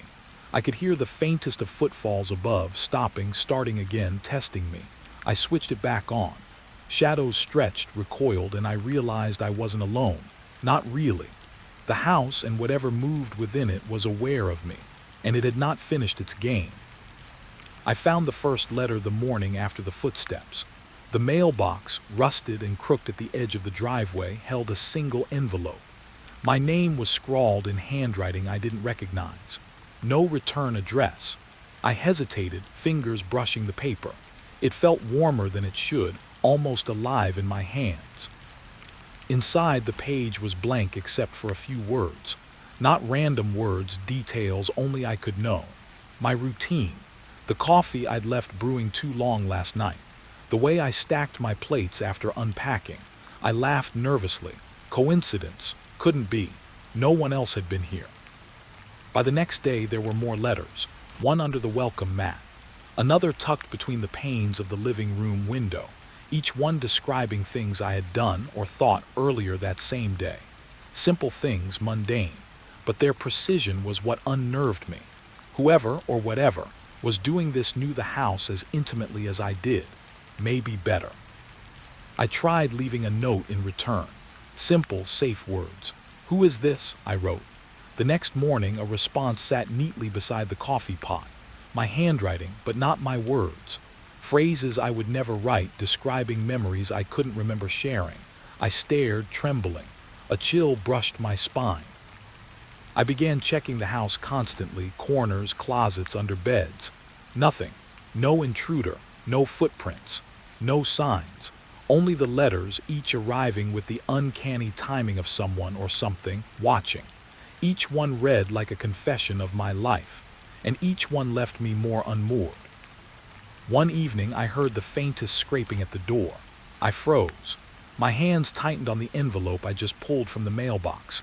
No wind, no animals, just the slow, deliberate scrape of something dragging across wood.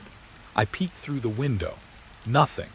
Only the shadow of the mailbox stretching unnaturally across the yard, bending as if it had weight beyond its frame. The letters grew bolder. They started mentioning things I hadn't even thought of aloud.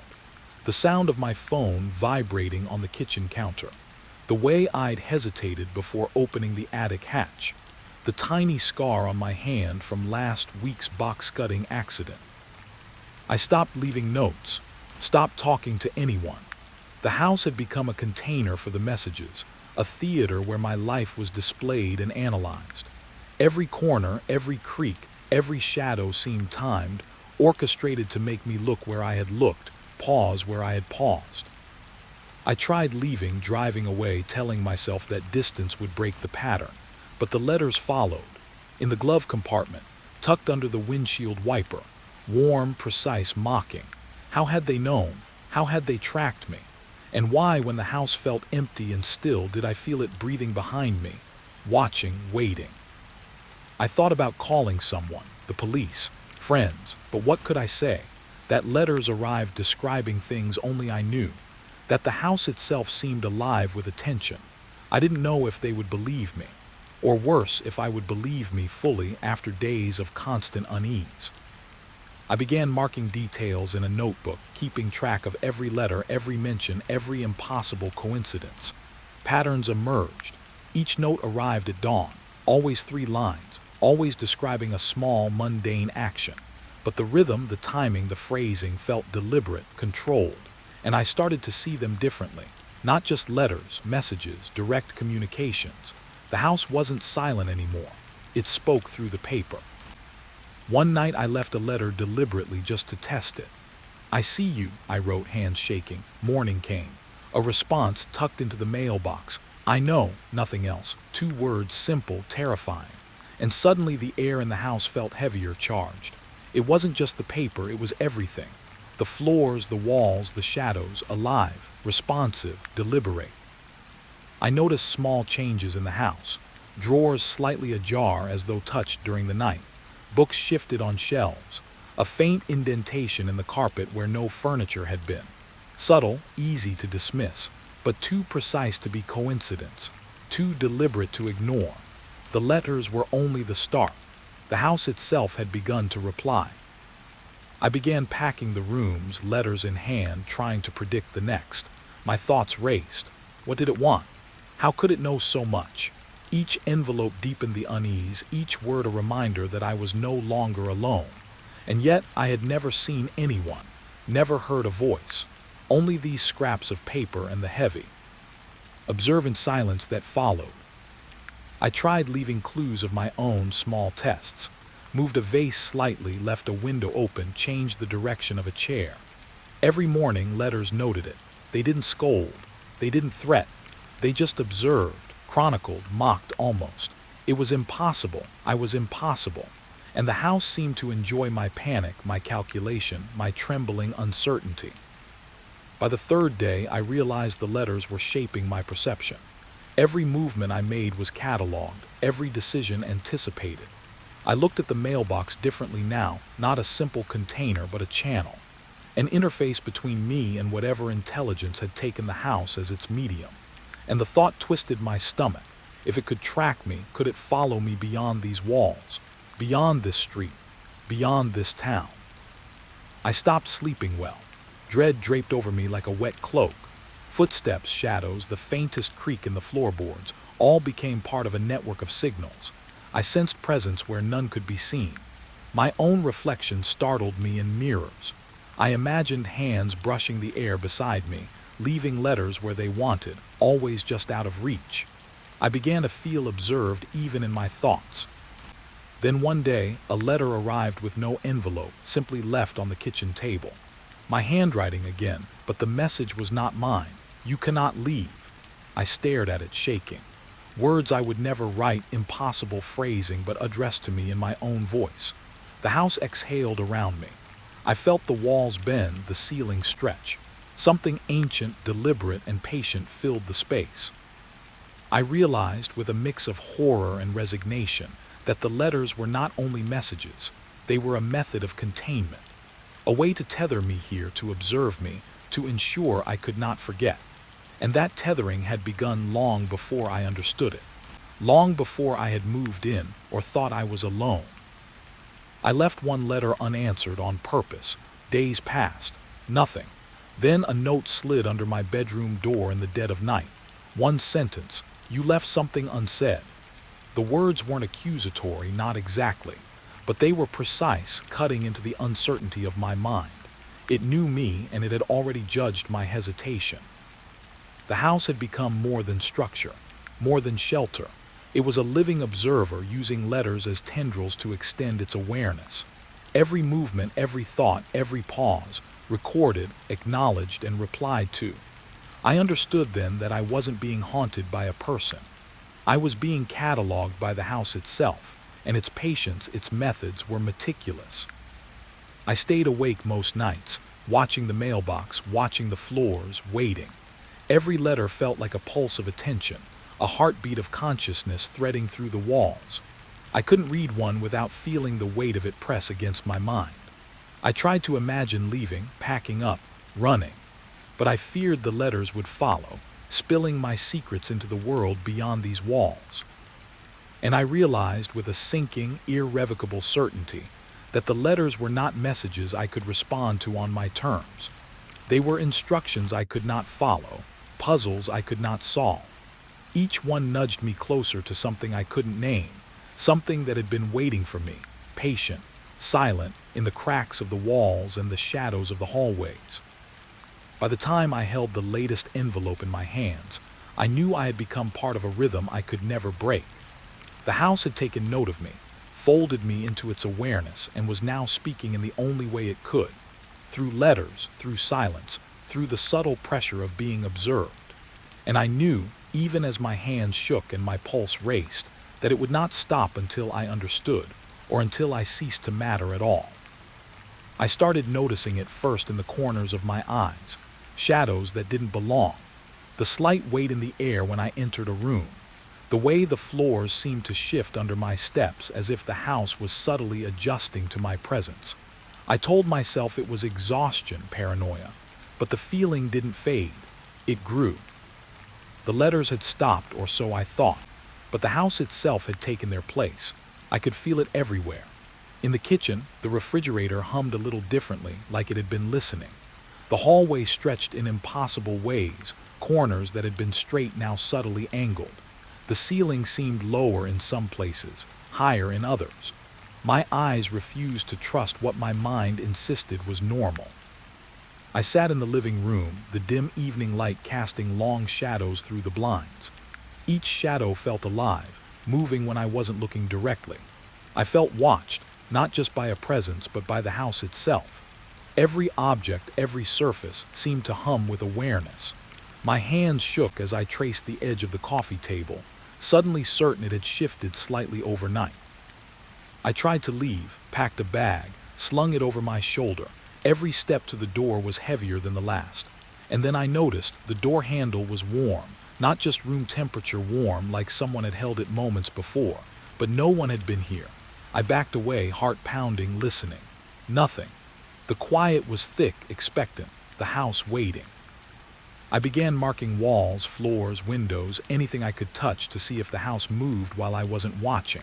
Scratches on the wood, slightly ajar drawers.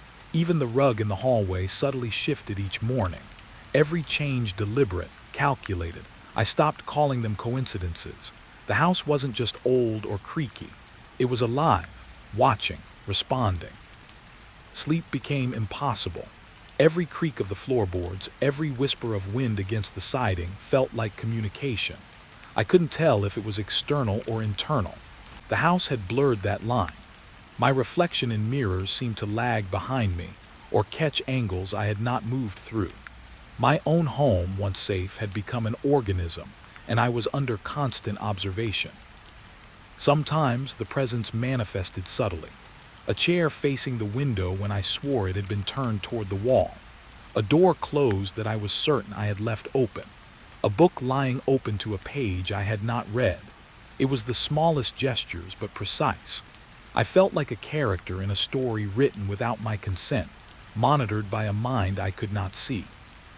I tried talking to it, speaking aloud, calling it a name, an imaginary intruder, nothing or everything.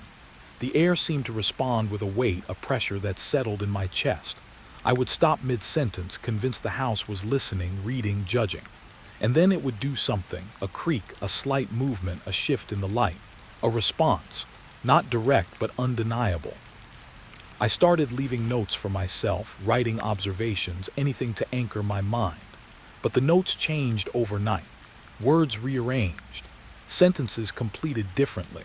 Observations I hadn't written appeared, as if the house had read my thoughts and transcribed them with a precision I could not explain. My handwriting, but not mine. My voice, but not my words. I began seeing patterns in the house's movements, a rhythm like breathing, a pulse through the floors, the walls. I could feel it strongest in the hallways, where the shadows seemed to stretch longest. The staircase responded to my presence, faint vibrations traveling up my legs when I walked. My own fear was a signal, and the house was reading it with patient attention. I stopped trusting the lights. Bulbs flickered slightly, even new ones, as if the house itself controlled the illumination. Shadows shifted independently of the fixtures, stretching toward me when I was stationary, receding when I moved. I began to understand that I was not moving freely. I was navigating a space that was aware of me, reacting subtly to every choice, every hesitation. I tried to ignore it, pretend it was just old wood settling and creaking. But the precision, the awareness made that impossible. Objects moved in patterns, responses timed exactly to my presence. The house remembered where I had been, anticipated where I would go next. It cataloged me, measured me, and I knew deep down that no amount of reason could convince me otherwise. The kitchen became the worst. Cabinets that had been empty were suddenly filled with items I did not recognize. Drawers rearranged themselves overnight.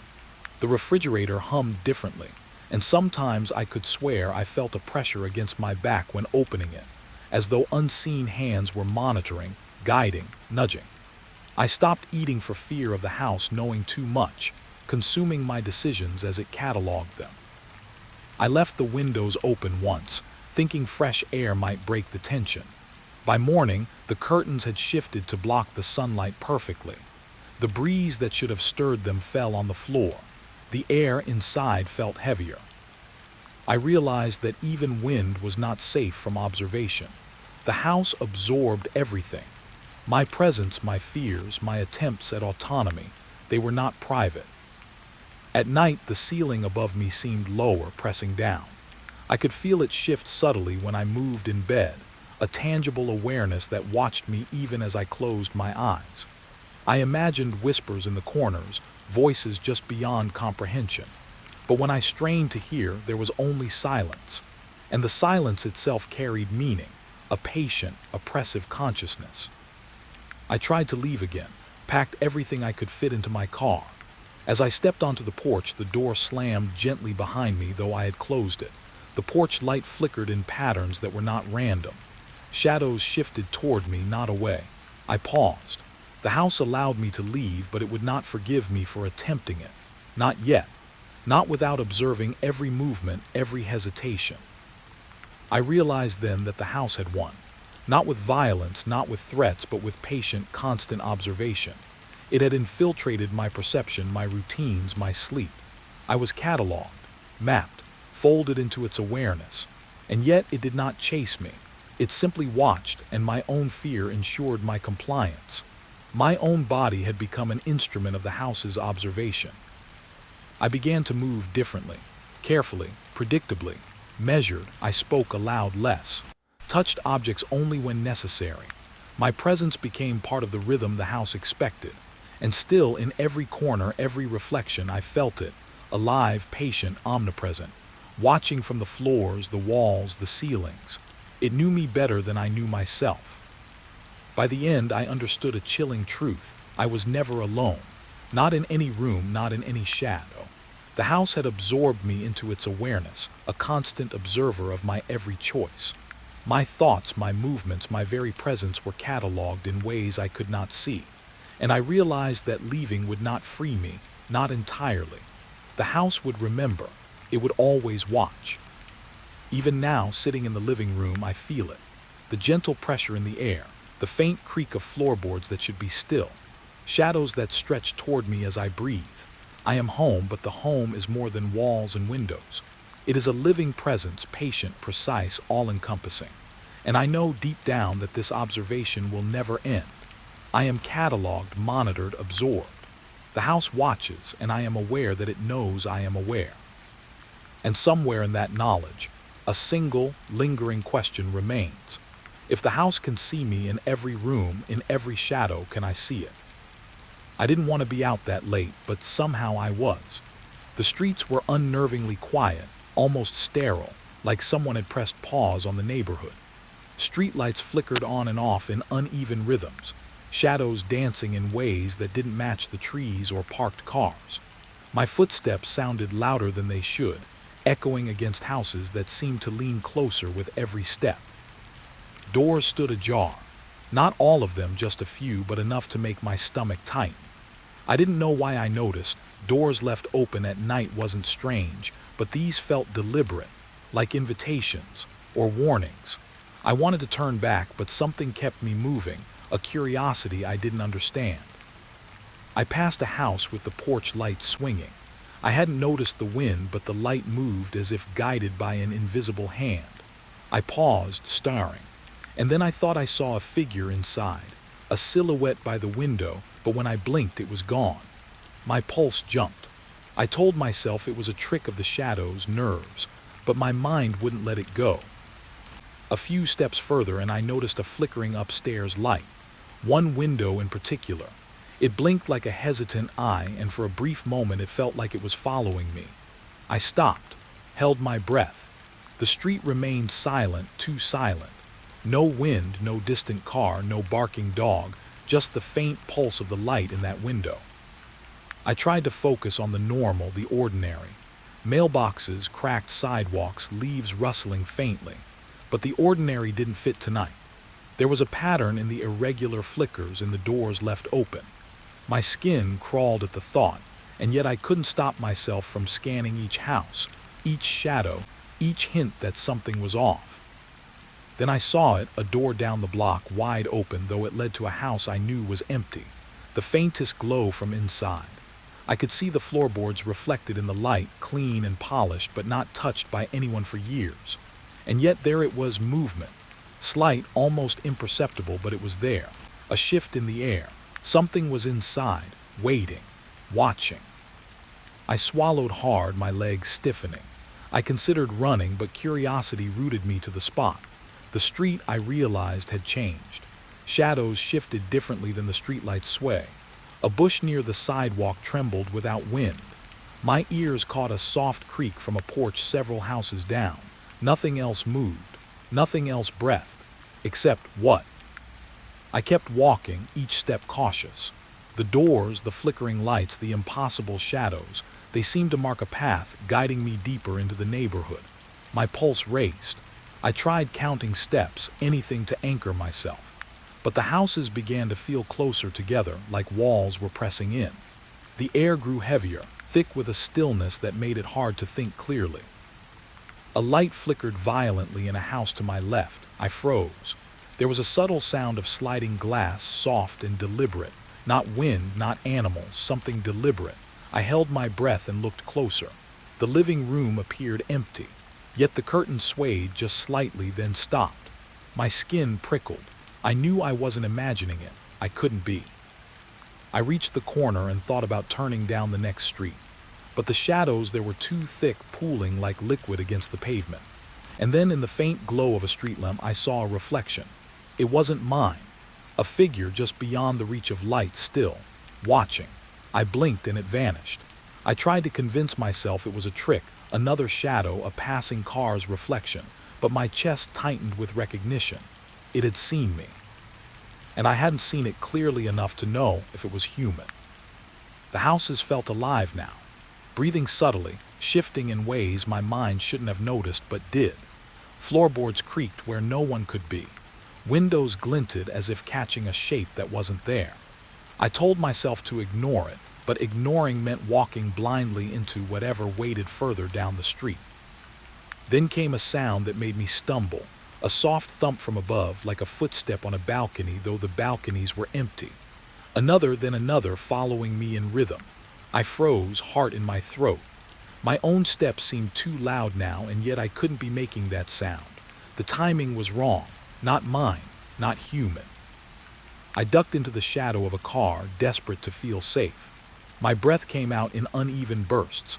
I tried to listen for normal noises, anything that would convince me I wasn't alone. But the street offered only silence. Not comforting silence, but the kind that waits, patient, listening. The house lights flickered again, some off, some on, painting the street in pulses of shadow and brightness that felt intentional, aware. I moved again, careful, keeping my eyes on every window. Every open door seemed to glare at me, daring me to enter. I told myself no, I wouldn't step inside. But the curiosity burned in my chest. Something was following me. Not running, not visible, but present. Each flicker, each shadow, each impossible reflection confirmed it. I passed a house with a dim light in the kitchen. A door cracked open wider than it had any right to, almost welcoming. My instincts screamed to turn back, but something, I didn't know what, pulled me closer. The air grew colder. My breath puffed out in small clouds even though there was no wind. I felt eyes on the back of my neck. I realized then it wasn't just the houses. The street itself was aware. Every flicker, every creak, every shadow, it reacted to me. The path I walked was being guided, calculated. I wasn't wandering, I was being led. The thought made my stomach churn, and yet I couldn't stop. Curiosity was stronger than fear. I reached my own house at last, the familiar shape of my porch offering fragile comfort. But even here, something felt wrong. The door seemed slightly taller, or I slightly smaller. The light from inside didn't reflect right. Shadows pooled in corners where none should exist. And then I noticed it. The doormat slightly shifted, as if someone had knelt there recently. My keys felt heavier in my hand, trembling as if aware of my fear. Inside, the house was quiet, too quiet. The familiar rooms felt alien. The furniture seemed just slightly out of place, the air heavier than I remembered. I dropped my bag and stood still, listening. Every creak, every hum of electricity sounded amplified. And then from somewhere deep within the walls, I heard it, a soft, deliberate tapping, rhythmic like footsteps above. Not on the roof, not the stairs, just above, inside the ceiling. Watching, waiting. I wanted to call out, to demand that whoever, or whatever, was there make themselves known. But the words stuck in my throat. I realized the street, the houses, even my own home had become part of something larger, something aware. A presence I couldn't name but could feel in every breath, every heartbeat. I went to my bedroom, locked the door, and sank to the floor. My phone offered no comfort, the signal was dead. The room around me shifted subtly as I moved, walls imperceptibly breathing, corners darkening, light bending strangely. I knew then that being home didn't matter. The streets, the neighborhood, the doors. The flickering lights, they had left their mark. I was part of it now, cataloged, observed, waiting for the next move. And somewhere in that silence I heard it clearly this time. A soft whisper just beyond comprehension, my name. Not from outside, not from inside, from somewhere in the space between.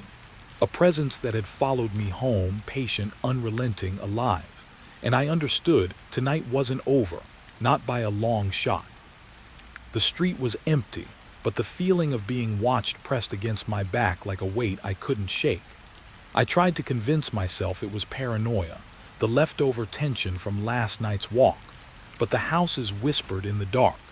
Windows caught the moonlight and glinted like eyes, reflecting shapes that weren't mine. I stopped in front of the first house. The blinds were half closed, uneven, and a shadow passed behind them. It lingered for a second too long, just enough to make my stomach knot. I blinked, trying to convince myself it was a trick of light. But then I saw it again in the next house, and the one after that. A fleeting silhouette, human-shaped but impossibly still, as if pressed against the glass to study me. The streets weren't silent now, not in the usual sense. There was a quiet hum in the air, a low vibration beneath the soles of my shoes.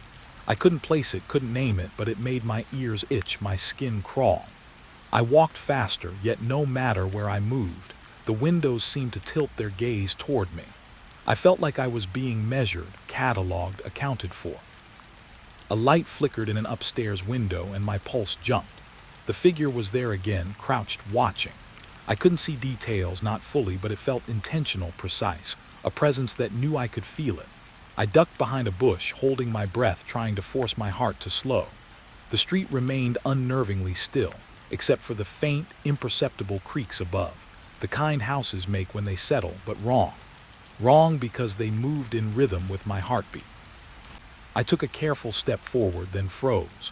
A hand pressed against a window in the house ahead. Not a shadow, not a trick of light, an actual hand, pale, stiff, unmoving at first, then slowly curling its fingers as if to reach out. I felt a chill rise through my spine. My legs threatened to collapse beneath me. I told myself it was a reflection, another trick, but the timing, the way it moved when I moved, it was too deliberate to be coincidence. I forced my legs to keep walking. I couldn't run. Not yet. I had to see, to understand what was following me in the reflections and behind the glass. Every window held a story I couldn't read, faces that vanished when I tried to focus, and yet left residue in my mind, like fingerprints burned onto my vision. I passed a house with the lights off, but I sensed something there anyway. The air thickened around me. Shadows pooled at the edges of the sidewalk, almost tangible. I felt eyes on my neck, on my chest, on the back of my hands, as though the houses themselves had faces, watching, analyzing. I swatted at the feeling, told myself it was madness, but my rational mind couldn't quiet the instinct to look upward, to peer into every window. One house had a flickering porch light. Behind the glass, a face appeared, then disappeared. Not a full face, just a fragment, an eye, a corner of a mouth. But it was enough. Enough to know I wasn't alone. Enough to feel dread coil in my stomach. I tried to ignore it, tried to breathe steadily, but every step forward felt like stepping into a trap. I noticed a pattern. The windows didn't just watch, they shifted. When I stopped, shadows moved to follow me. When I stepped left, a silhouette crept to match my path. My chest tightened. I tried to convince myself it was coincidence, the way shadows fall in the moonlight. But coincidence doesn't mirror your movements so precisely, doesn't linger on you with intent. I ducked into an alley to regain some sense of control, but even there the windows were visible. One on the far street caught a single streak of moonlight and I saw it. A face, pale and still, pressed close to the glass. Eyes too dark, too wide, fixed on me. I thought about running, about screaming, but the voice in my head warned me. Running wouldn't break the gaze. Not tonight. My curiosity battled with fear. I wanted to know who or what was watching, but every answer promised a deeper question. The houses felt alive, aware, shifting subtly, almost imperceptibly as I moved through the street. Each step, each glance at the windows revealed a new anomaly. Curtains swayed without wind. Shadows pooled in corners that should have been empty, and always a fleeting face gone the moment I blinked. I stopped at the corner. 2 houses faced me. One window flickered faintly and a figure leaned against the glass, head tilted, staring. Its movement was unnaturally smooth, deliberate. I tried to match its gaze, but the moment I looked, it jerked back out of view, leaving only the reflection of the moon. My pulse raced. I told myself to keep walking, but my legs refused. A soft scraping sound came from a window above, high on the 2nd floor. Not a shadow, not a reflection. Something moved inside, moving toward the glass. My breath caught. I didn't want to know what it was, but my eyes refused to look away. The streetlights flickered in rhythm with the movement. I felt anticipation. Not just mine, but something else. Watching, waiting, calculating. I took a step back. Another face appeared in the window next door, younger maybe, pressed against the glass like it had been waiting for me. Not just watching, but acknowledging me, recognizing me. How could it know I would be here, walking alone? My thoughts scrambled. I wanted to leave, but a force I couldn't name pushed me forward, closer to the windows, closer to whatever waited behind the glass. The street seemed to narrow, houses leaned closer, shadows pooled more densely, and the faces multiplied, not in number exactly but in presence, flickering at edges behind curtains reflected in mirrors of glass. Each glance confirmed the same truth. I was not just observed, I was studied. Every hesitation, every glance, every step catalogued. The realization pressed on me like a physical weight. I paused in front of one house where the upper window glowed faintly. A single eye appeared, then a full face, pale, expressionless, but undeniably human. The gaze followed me as I stepped forward, even when I looked away. My stomach churned. I wanted to run, to hide, but even that felt meaningless. The street, the windows, the shadows, they were synchronized now. Part of a rhythm I didn't understand, a choreography meant for me. I realized then that I had been walking in a corridor of observation. Every house, every window, every flicker of light was a participant. I could no longer tell if the street was empty or filled with eyes. Each reflection, each silhouette confirmed the same unnerving truth. I wasn't alone, and I hadn't been alone for a long time. I forced myself to move. One step, then another. A house on the corner revealed a face that lingered longer than the rest. Not a shadow, not fleeting. Solid, present, watching. It tilted its head as if curious, amused even, but without expression. I shivered. A wave of cold ran down my spine. The rest of the street seemed to lean back as if giving it space, acknowledging its authority. I reached the next block. Lights flickered wildly now. Doors creaked ajar on their own. Windows reflected movement that I couldn't have created. And yet, one face remained in my mind, fixed in the upper window of the corner house. It watched me leave the street, follow me down a path that led home, lingering even as I turned the final corner. When I finally entered my own house, the warmth of familiarity should have comforted me. But the shadows in my living room seemed to stretch toward the window, reaching, waiting.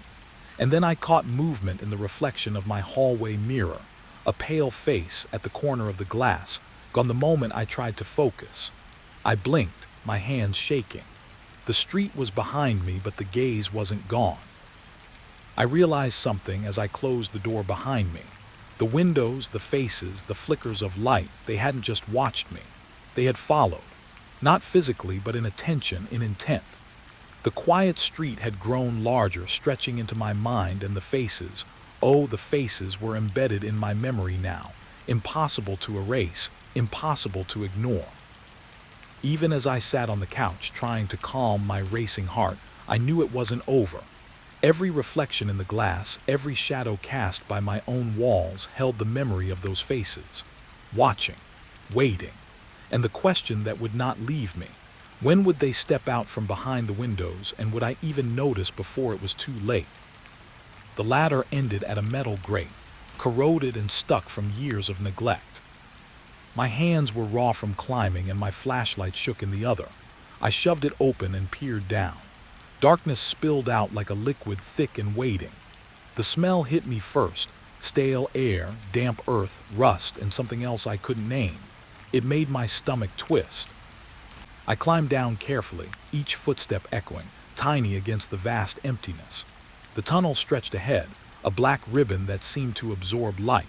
Graffiti ran along the walls, names, symbols, dates, but the older layers beneath the bright spray looked older than anyone I knew, almost fossilized. Dust coated every surface. My shoes kicked up small clouds that settled instantly. The silence pressed against my ears like water. I took a deep breath, trying to settle my nerves. It was just an old railway tunnel, that's all. No one had been here for decades, maybe longer. Still, every instinct in me screamed caution. The beam of my flashlight caught something halfway down the corridor, a figure etched in black paint. Not graffiti, just a shape. Human-shaped, faceless. I froze.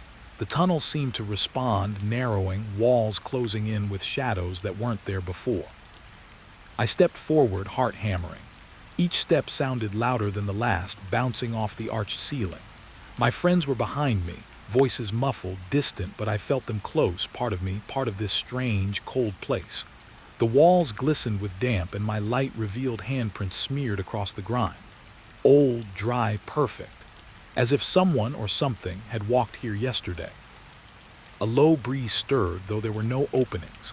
My flashlight flickered once, twice. I cursed under my breath. Shadows danced, elongating in the narrow light. Every piece of graffiti felt alive now, twisting slightly at the edges, letters stretching into shapes that weren't there a second ago. My throat tightened.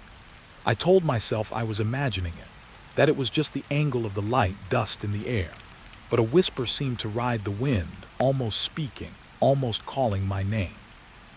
I kept walking, keeping the beam ahead, but my eyes kept drifting to the walls. I found old posters, torn and faded, half buried in grime. Faces stared from them, eyes wide, mouths frozen open in silent screams. One poster had a date scribbled in the corner, barely legible, 1978. Another had something etched over it, carved in the wall itself, lines deep into the concrete. "Do not follow." My stomach dropped. Did someone leave a warning or a memory? The tunnel sloped down, deeper now, and the air grew colder. Moisture dripped from the ceiling onto my jacket, sticky and sharp. My flashlight caught movement ahead, a shadow that didn't match mine, not exactly. It flickered, then vanished. I froze, breath shallow, ears straining. The silence that followed was worse than any noise. I could hear my own heartbeat. Then a scrape, soft, deliberate, coming from the side. I spun the flashlight. Nothing, just more darkness. We continued, slower now, each step cautious. The graffiti shifted again. I swore I saw shapes moving just beyond the edges of the light, faces, limbs, twisted figures pressed into the walls. My fingers itched to touch, to prove they weren't real. But when I reached out, the walls were smooth, empty. Dust fell from above, landing on my shoulders like cold, tiny rain. I found an old railway cart, rusted, abandoned. Graffiti covered it too, but here the words were coherent, almost pleading. "Leave, go back, watch," my voice caught. It felt like the tunnel itself was speaking, warning me. I crouched to inspect the tracks, and my foot hit something metallic. A key, old, heavy, corroded. I picked it up. Cold, solid. But there was no lock in sight, no door, no gate. What was it for? My mind raced. Further down, the tunnel widened, and a shaft of faint light reached in from somewhere above. Dust particles floated like stars in my beam.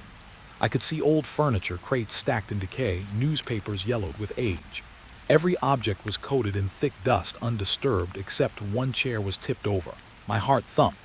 How could it be? The place was abandoned. I reached out, touched it. Nothing moved. And yet I had the unmistakable feeling someone had just been there, watching me, waiting. I walked on, compelled, terrified. A sound echoed from deeper within the tunnel, a soft footstep, or the scrape of something on metal. My mind wanted to turn back, to run, but the curiosity wouldn't let me. There were layers here, secrets buried in the grime, in the walls, in the tracks themselves. Someone had left them, someone who had never left. A side tunnel branched off. Narrow, low, almost hidden. I hesitated. The air smelled stronger here, damp, metallic, like blood. My flashlight flickered again. Shadows gathered, pooling at the entrance as if guarding it. One step in, and I felt the floor shift beneath me, not literally, but in perception. The walls leaned closer. I could hear whispers now, words I couldn't understand, just tones, syllables that pricked at the edge of memory. I took another step. A wall of graffiti seemed to close in, letters crawling, twisting into figures. Faces appeared, some smiling, some screaming. My legs threatened to give out. The shadows flickered in rhythm with my heartbeat. I realized I wasn't alone, not in the usual sense. The tunnel was alive, watching, waiting, learning. Then I saw it, a door hidden behind a pile of crates. Wooden, old, metal handle corroded. The key in my hand vibrated strangely, almost hot. I tried it. It fit perfectly. The door creaked open, revealing another corridor, darker, colder, smelling of earth and rot. I shone my flashlight inside. Dust swirled as if disturbed by wind, but no wind existed. Shapes moved in the shadows, brief, fleeting, impossible to define. I swallowed hard. The curiosity that had driven me this far battled with the dread clawing at my chest. I wanted to step in to see what was beyond the door, but every instinct screamed this wasn't just abandoned. It was alive in a way that hated intruders, and yet I couldn't stop. Each layer of the tunnel revealed more messages scrawled in paint, in dust, even in scratches on the wall. Names, dates, warnings. Do not follow, do not look. You are not alone. My friends called behind me. Their voices were cautious, quivering. I wanted to tell them to leave, to run, but my curiosity anchored me. I moved forward into the darkness, past the door, past the crates, deeper than anyone had been for decades. The air grew thick, heavy, almost viscous. My flashlight flickered, then steadied. Shapes moved at the edges again. Faces pressed into walls, shadows elongated, limbs twisted, reaching, watching. The tunnel opened into a vast chamber. Old tracks ran into darkness, broken now, twisted. Crates and furniture lay scattered like ruins. And in the center, faint writing in dust, footprints, not mine, fresh, leading forward deeper where the light of my flashlight barely touched. My stomach sank. Who had been here before me? Or what? I stepped forward cautiously, flashlight shaking. Every breath echoed. Footsteps, or something like them, answered me, mirrored me. I turned. Nothing. Ahead, the footprints continued, leading to an arched tunnel black beyond imagination. My mind raced. I wanted to leave, to climb back up, to taste air that wasn't so thick with cold dread. But the footprints pulled me. Questions pushed me forward. Who had walked here before, and why had the tunnel waited for me? A low, metallic scrape sounded behind me. I spun. Nothing, then a whisper. Low, urgent, impossible to locate. My heart slammed. I took another step. The footprints paused, then continued, perfectly measured, guiding me deeper. I realized the tunnel itself had become a presence, aware of me, testing me, daring me. And then at the far end, a faint glow. Not light, not exactly. Something alive, pulsing like the tunnel's own heartbeat. My flashlight trembled in my hands. Every shadow along the walls seemed to lean forward, eager, attentive. I wanted to look away, to run, but the glow called. Knowledge waited. Secrets older than the city, older than anyone alive, waited. I stepped closer, and the tunnel shifted, not physically but perceptually. Angles warped. Shadows grew, stretched, twisted. The walls seemed to lean toward me, pressing, whispering, coaxing. I realized then the first rule of this place. The deeper you go, the more it knows. And now it knew me. The tunnel had swallowed us whole, leaving the city above as a memory. Each step I took was measured, deliberate, my flashlight barely piercing the thick darkness. The air felt heavier now, moist and metallic, tasting faintly of rust and old rain.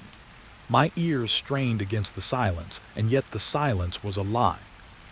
It started as a faint echo. At first I thought it was my own footsteps bouncing off the walls, but it was. Behind me, somewhere deeper in the tunnel.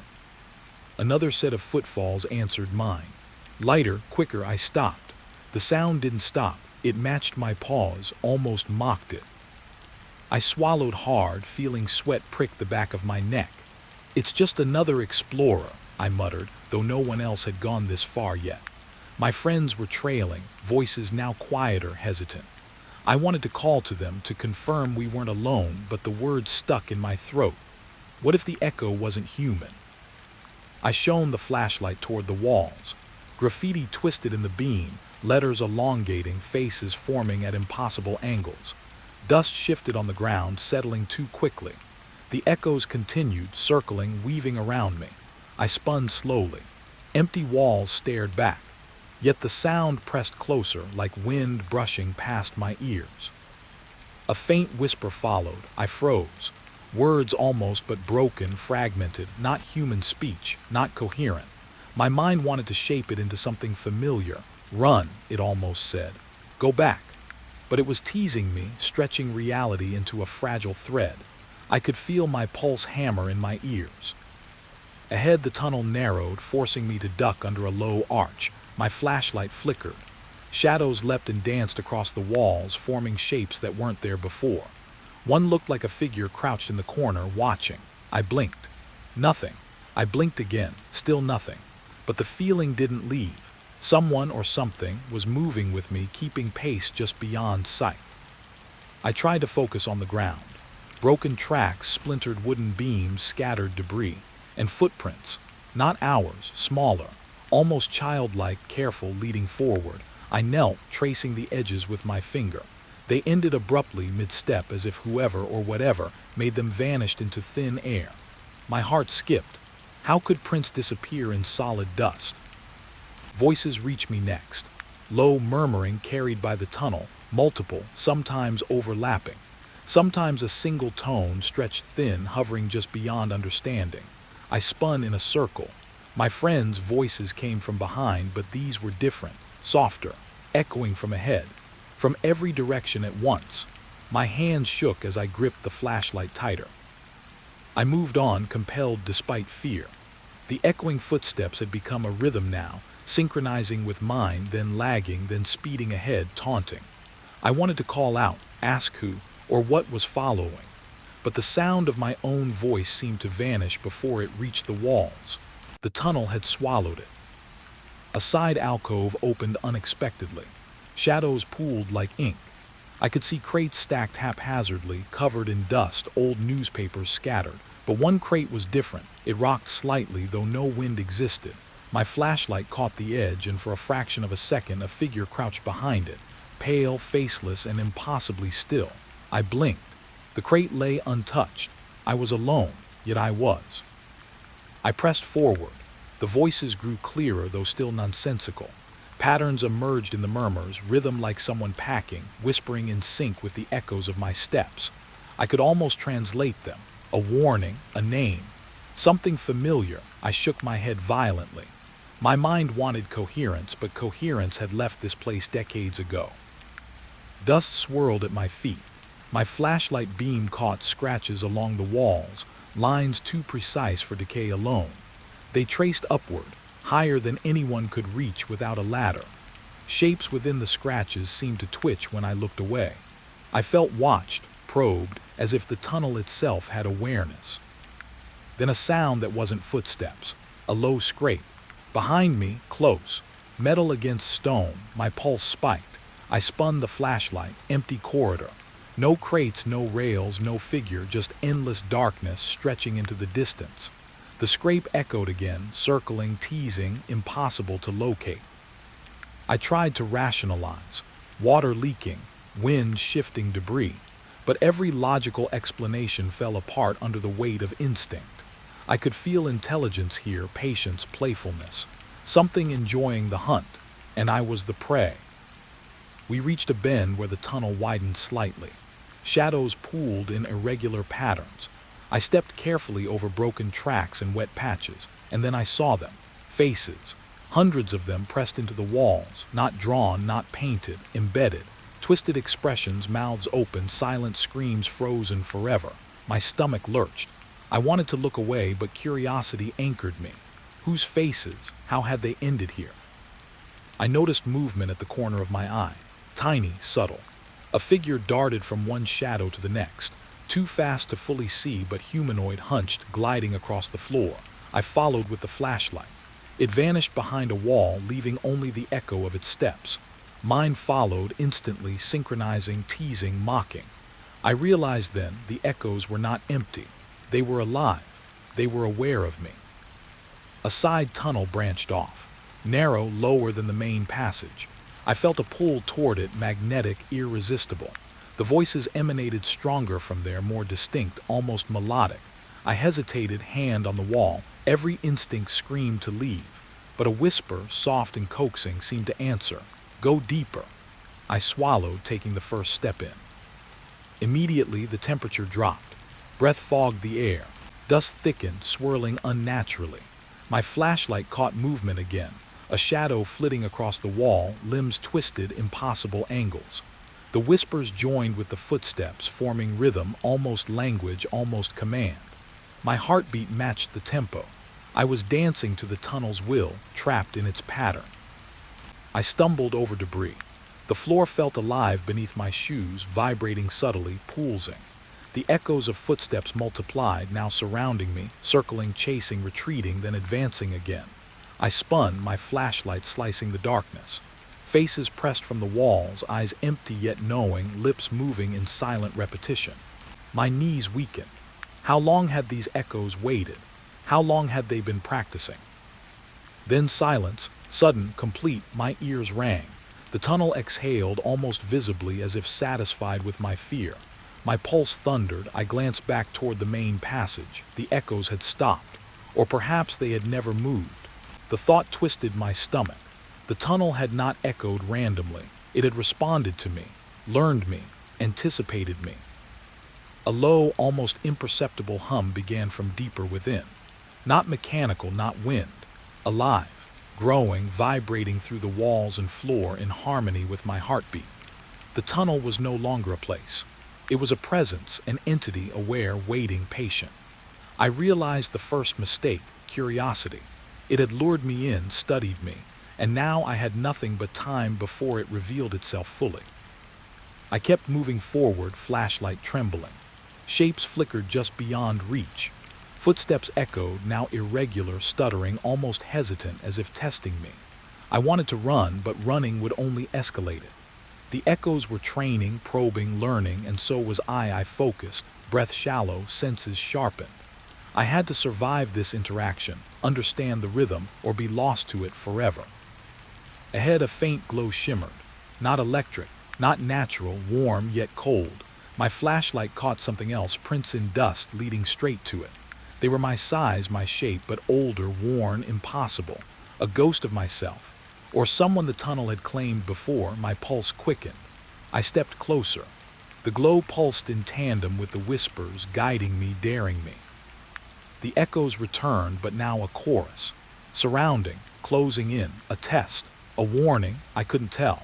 The walls seemed to lean closer, inhaling me.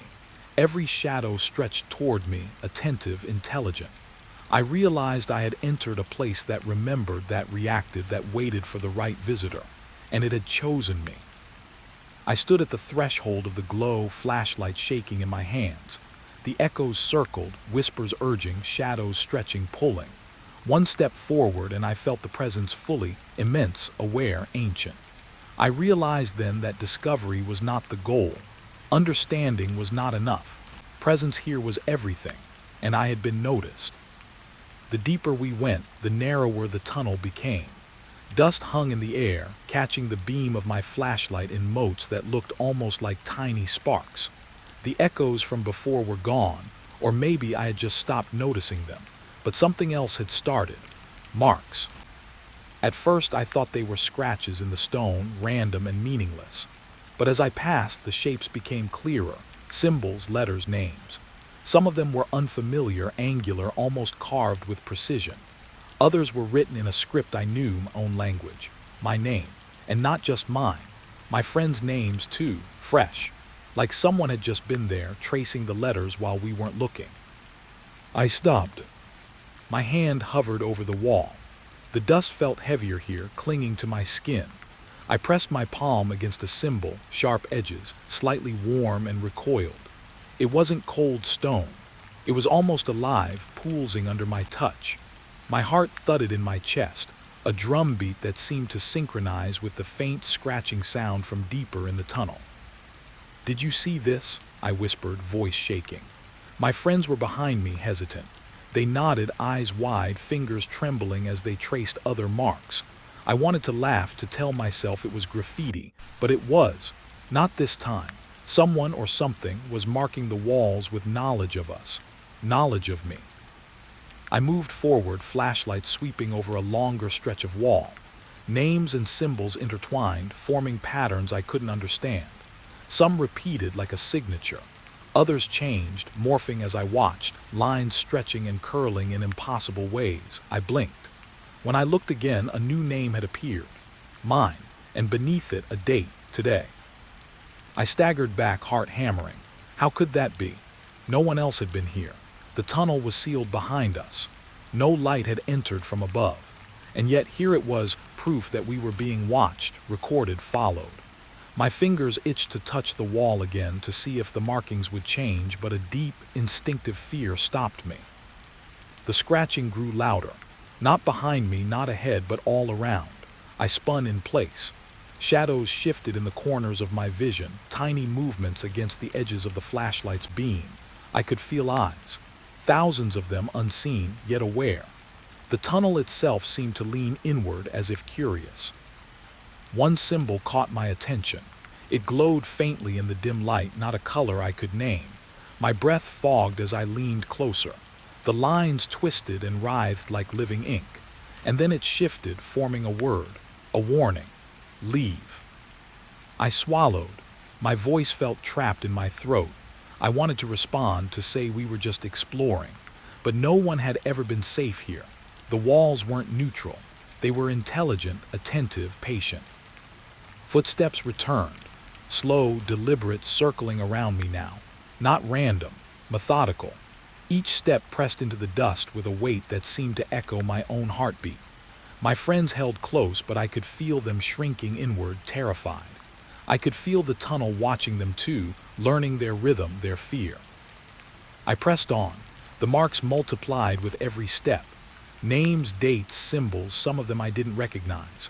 Some were familiar, a childhood nickname I'd almost forgotten, scribbled above an abstract symbol. I froze. Who would know that? Who, or what, had the power to see into my life so deeply? A wall jutted out, narrowing the passage. I brushed my hand along it. The texture was wrong, smooth in some places, rough in others, as if the stone itself had grown uneven overnight. My flashlight illuminated another series of markings. These weren't names, they were faces. Faces etched into the wall, eyes hollow, mouths open in silent screams. Some of them resembled people I had known. Friends, acquaintances, strangers, but all wrong, twisted, stretching in impossible angles. I gagged. The tunnel shifted in sound as I passed the faces. A low, humming vibration, almost like the walls were speaking in a language of frequencies, pressing against my chest, filling my head. The marks seemed to react, pulsing faintly, as if feeding on my fear. Every step I took, they became bolder, clearer, more direct. I turned a corner. The beam of my flashlight landed on the largest cluster yet. Names crowded the wall, overlapping, fading, and reappearing, some scratched deeply, others just whispers on the stone. And then I saw it. Not a name, not a symbol, a message in letters I could read. You cannot hide. I stumbled back. The words weren't just written, they were carved deep, each letter vibrating faintly, echoing in the tunnel. The walls around me seemed to breathe, contracting and expanding subtly. I realized in that instant that the tunnel wasn't just a place. It was alive, sentient, and it knew us, knew me, knew the secrets I had tried to bury. Footsteps quickened, closer, everywhere. I spun in a circle, flashlight cutting through shadows, but the tunnel seemed infinite, stretching in directions I could not follow. The faces on the walls moved subtly when I wasn't looking directly at them, shifting, turning toward me. The names and symbols seemed to swirl, forming new patterns that teased at something I couldn't understand. My friends whispered, terrified. I could hear my own pulse over everything else. The tunnel's rhythm had become mine. The markings' rhythm, my steps, my breath, my fear, they were all feeding it. I realized then that we were not exploring. We were participating. The tunnel had a will and we were its subject. Another set of markings caught my eye. A circle drawn roughly but perfectly centered on the wall. Inside, a symbol I recognized from dreams I had but never understood. A spiral, infinite, twisting inward. My hand itched to touch it. I hesitated. The instant I did, a shiver ran through the wall itself, a vibration that traveled up my arm, up my spine. My mind buzzed. Visions flickered, corridors branching endlessly, faces pressed into stone, whispers chanting my name. I yanked my hand back, heart racing. My friends clutched each other. We needed to leave. And yet the tunnel seemed to anticipate that thought, stretching further, narrowing, opening new passages we hadn't seen before. Every time I thought I recognized a corner, a wall, it had changed. The marks continued to evolve, names appearing in new places, symbols moving slightly when unobserved. A small alcove appeared ahead. Crates and debris stacked haphazardly, coated in dust. One crate seemed different. It had markings I hadn't seen before, newer, fresher. My flashlight beam caught letters forming. Welcome. I froze. The letters weren't static. They shifted, curling slightly, rearranging themselves. And beneath them, a name I knew intimately, my own. Written in a hand I didn't recognize, yet somehow familiar. I felt my stomach twist. How could they know me like this? How could this place know me? The footsteps grew louder again, closer, synchronized with my breathing now. Not just behind me, but beside me, above, below. I could feel the air vibrate with them. The walls pulsed in response to my fear. And then I realized the tunnel had drawn us here, guided us, anticipated every step. Every mark was a message, every symbol a warning, every name a promise. I pressed forward, trembling, flashlight cutting a narrow path. The markings became more aggressive, almost crawling along the walls, wrapping around corners, following us. Names from decades past, unknown symbols, faces pressed to the stone, whispering silently. The tunnel was a library of lives, a record of everything it had seen, and now it was writing ours into it. Ahead, the tunnel widened again. Light, faint and unnatural, shimmered along the walls. The markings here were massive, sprawling, chaotic.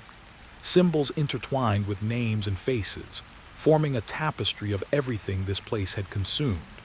And at the center, in letters so large they seemed carved by an enormous hand. "You belong here now." I stumbled. My friends grabbed me, shaking, pleading. But the words seemed to echo inside my skull, vibrating in rhythm with the tunnel's pulse. I realized then that we were no longer just visitors. We were subjects, entries, marks, names that would not fade, and the tunnel would remember us always. I took one last step forward. The walls around me pulsed, alive, aware. The markings shifted, forming new patterns I could not decipher, yet I understood them instinctively. They were aware of my fear, my curiosity, my hesitation. They were learning, evolving, and I had played right into it. I shone my flashlight on the largest symbol, a spiral, a face, a name intertwined. My name, my pulse, my fear. The tunnel had claimed it, claimed me. And in that moment I knew this was not the end. The markings were only the beginning. They would follow, haunt, and anticipate. And even if I escaped the tunnel itself, the tunnel would not release me. I thought I knew the way out. I thought the tunnel, no matter how strange, would eventually give me the relief of daylight. But it didn't. Every turn I took, every corner I rounded, I ended up in the same place, or a place that looked like it. The walls were the same, scratched, marked, pulsing faintly with those ever-shifting symbols.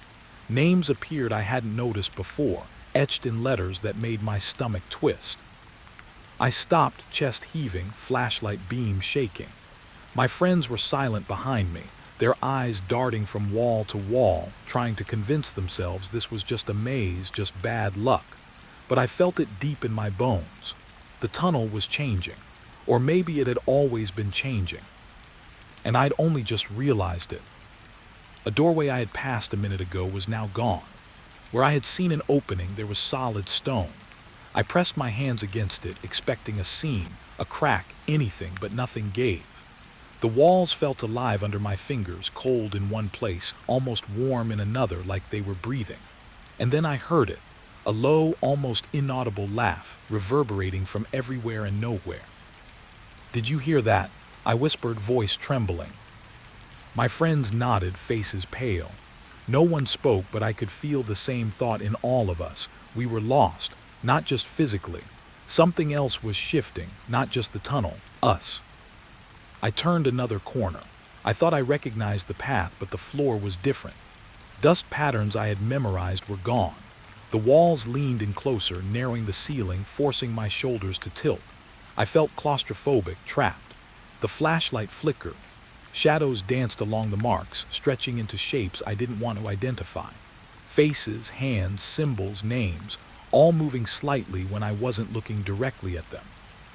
I reached the junction where we had found the first spiral symbol. It should have led us toward the exit, but instead I found a new corridor. Longer, darker, lined with fresh names, ours included, etched deeper, more aggressive. My fingers brushed the wall.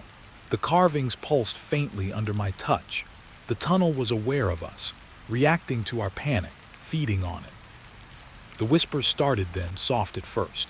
I couldn't make out words, only syllables that tugged at my memory, pulled at my mind. The more I listened, the more I realized they were familiar. Things I had said aloud just moments ago, thoughts I had tried to keep private, half-formed fears, small regrets. The tunnel had collected them all, stored them. Now it was showing them back to me. I stumbled forward. The walls narrowed further. Every corner looked identical. I could feel the tunnel closing in, pressing against my sides. The exit wasn't here, it wasn't there. Maybe it had never existed. My chest tightened, panic climbing. I tried to retrace our steps. Another dead end. The marks seemed to mock me, shifting when I looked away. A faint light glimmered in the distance. I rushed toward it. Relief, finally, I thought. But when I reached it, it wasn't an exit. Just another alcove filled with names and symbols I didn't recognize. They weren't ours, yet.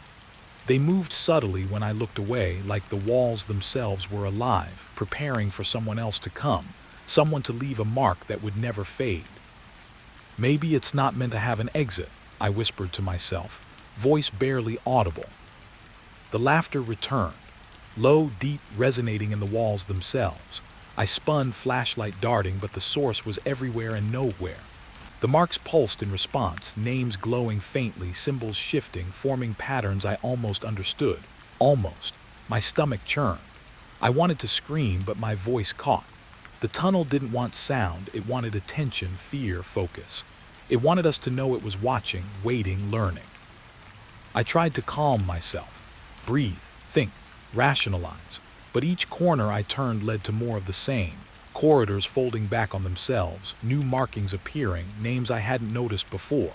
Faces in the walls twisted, mouths open in silent screams. I could feel them pressing against my mind, the echoes of every life this place had touched. I reached a wall that had no markings at all. Smooth, almost inviting, I pressed against it. The dust shifted under my palm. My reflection appeared not in a mirror but in the texture of the wall itself. And for a moment I thought it was me. But my eyes were wrong. Too large, too bright. They blinked once, then followed my every move. My own face, yet not mine. I recoiled. The wall seemed to smile. The dust and markings shifted around it, forming new shapes, new symbols. My friends shouted, panicked. We tried to backtrack, but the paths had changed again. The floor was uneven, the ceiling too low. I felt a brush of air on my neck like fingers, but when I whipped around, no one was there. The whispers grew louder. Words began to form, phrases I had thought buried. You cannot leave. You belong here, we see you. Each sentence echoed, bouncing along the stone walls, resonating in my skull. I stumbled, falling against a wall covered in names. My own again, deeper now. Other names I didn't recognize had joined them, etched with an urgency that made my fingers tremble. I ran. The corridor twisted and shifted beneath my feet. What I had thought was a straight path curved impossibly, doors disappearing, walls collapsing into one another. The tunnel was alive, moving with intention. It wanted us trapped. It wanted our fear to feed it. A soft glow appeared ahead. A promise of escape, I thought. I rushed toward it. But when I arrived, the light was gone. In its place, a wall of shifting symbols, names twisting into shapes I couldn't name, some almost resembling my friends' faces. They blinked when I looked directly at them, and the instant I looked away, they smiled. The exit was a lie. It had never been real. My flashlight flickered again. I leaned against the wall, chest heaving, mind racing. My friends huddled close, whispering, trying to make sense of the impossible. But the tunnel made no sense. It didn't have rules I could understand. It moved, changed, consumed. It had made its own laws, and we were just pieces within it. The whispers softened, becoming almost gentle. Rest, stay, remember.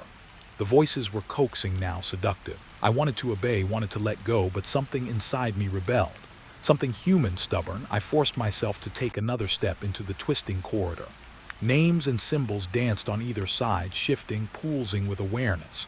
I realized with a sinking clarity, leaving wasn't just about finding a way out. The tunnel had to let us, and it wasn't ready. I paused at a junction. I could feel the path stretching infinitely in every direction.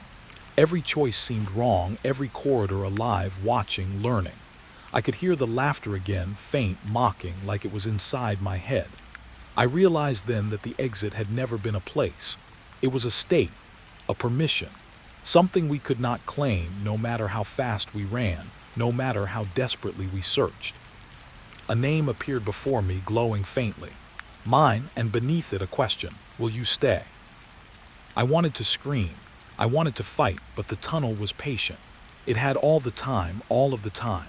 Every step I took, every breath I drew, it recorded, mirrored, absorbed. The walls themselves seemed to pulse in rhythm with my heart. I realized the exit wasn't gone. It had never been there. The tunnel had to decide if we could leave, and it hadn't.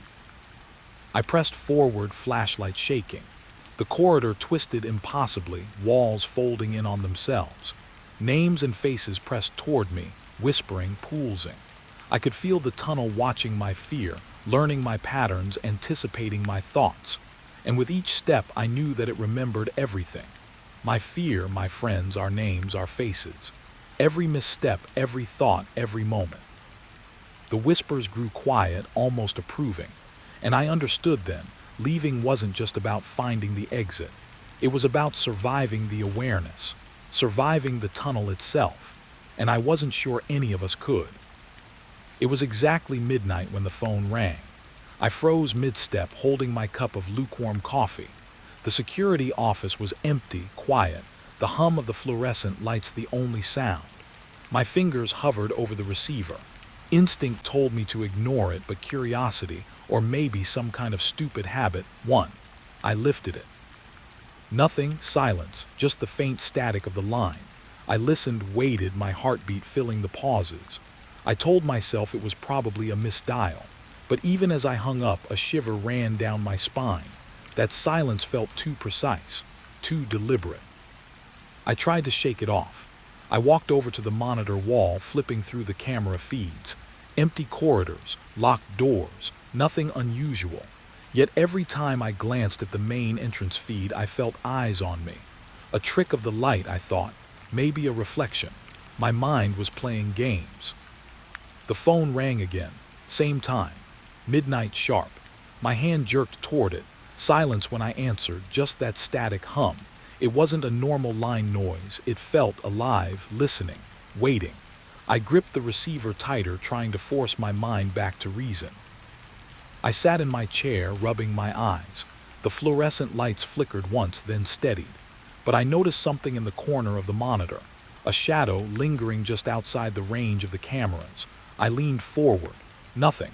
Probably fatigue, I told myself. Midnight shifts did this to you, made you see things that weren't there. The phone rang again. I didn't answer, I couldn't. Something about the rhythm of it, the exact same time every night, made my stomach knot. I watched the clock. Midnight plus 10 seconds, the line went silent. I thought I heard a faint whisper, almost like someone saying my name, but it was gone before I could be sure. I walked down the hall, flashlight in hand, checking the exits. Everything locked. Doors, windows, nothing open. But the air, it felt heavy, like the building itself was holding its breath.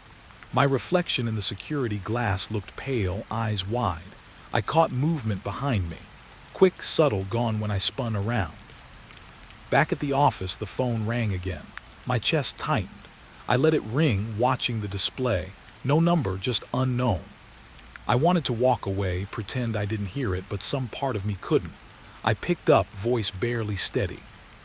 Hello. Silence. Then a breath, sharp, deliberate, a pause, then another, longer this time. I swallowed, heart hammering. Who is this? Nothing. I hung up, my hand trembled. I stared at the receiver, imagining that it might lift itself, float, move closer. Ridiculous. Absurd. But the idea didn't comfort me. I tried to distract myself, patrolling the building, checking doors, looking for anything unusual. The cameras showed nothing, but the corridors seemed wrong, longer than they should be. Shadows stretching unnaturally. I passed the main lobby and caught a flicker on the wall, like a shape moving just behind the glass. I turned sharply, flashlight sweeping. Nothing. I returned to the office, hoping that the next hour would pass quietly.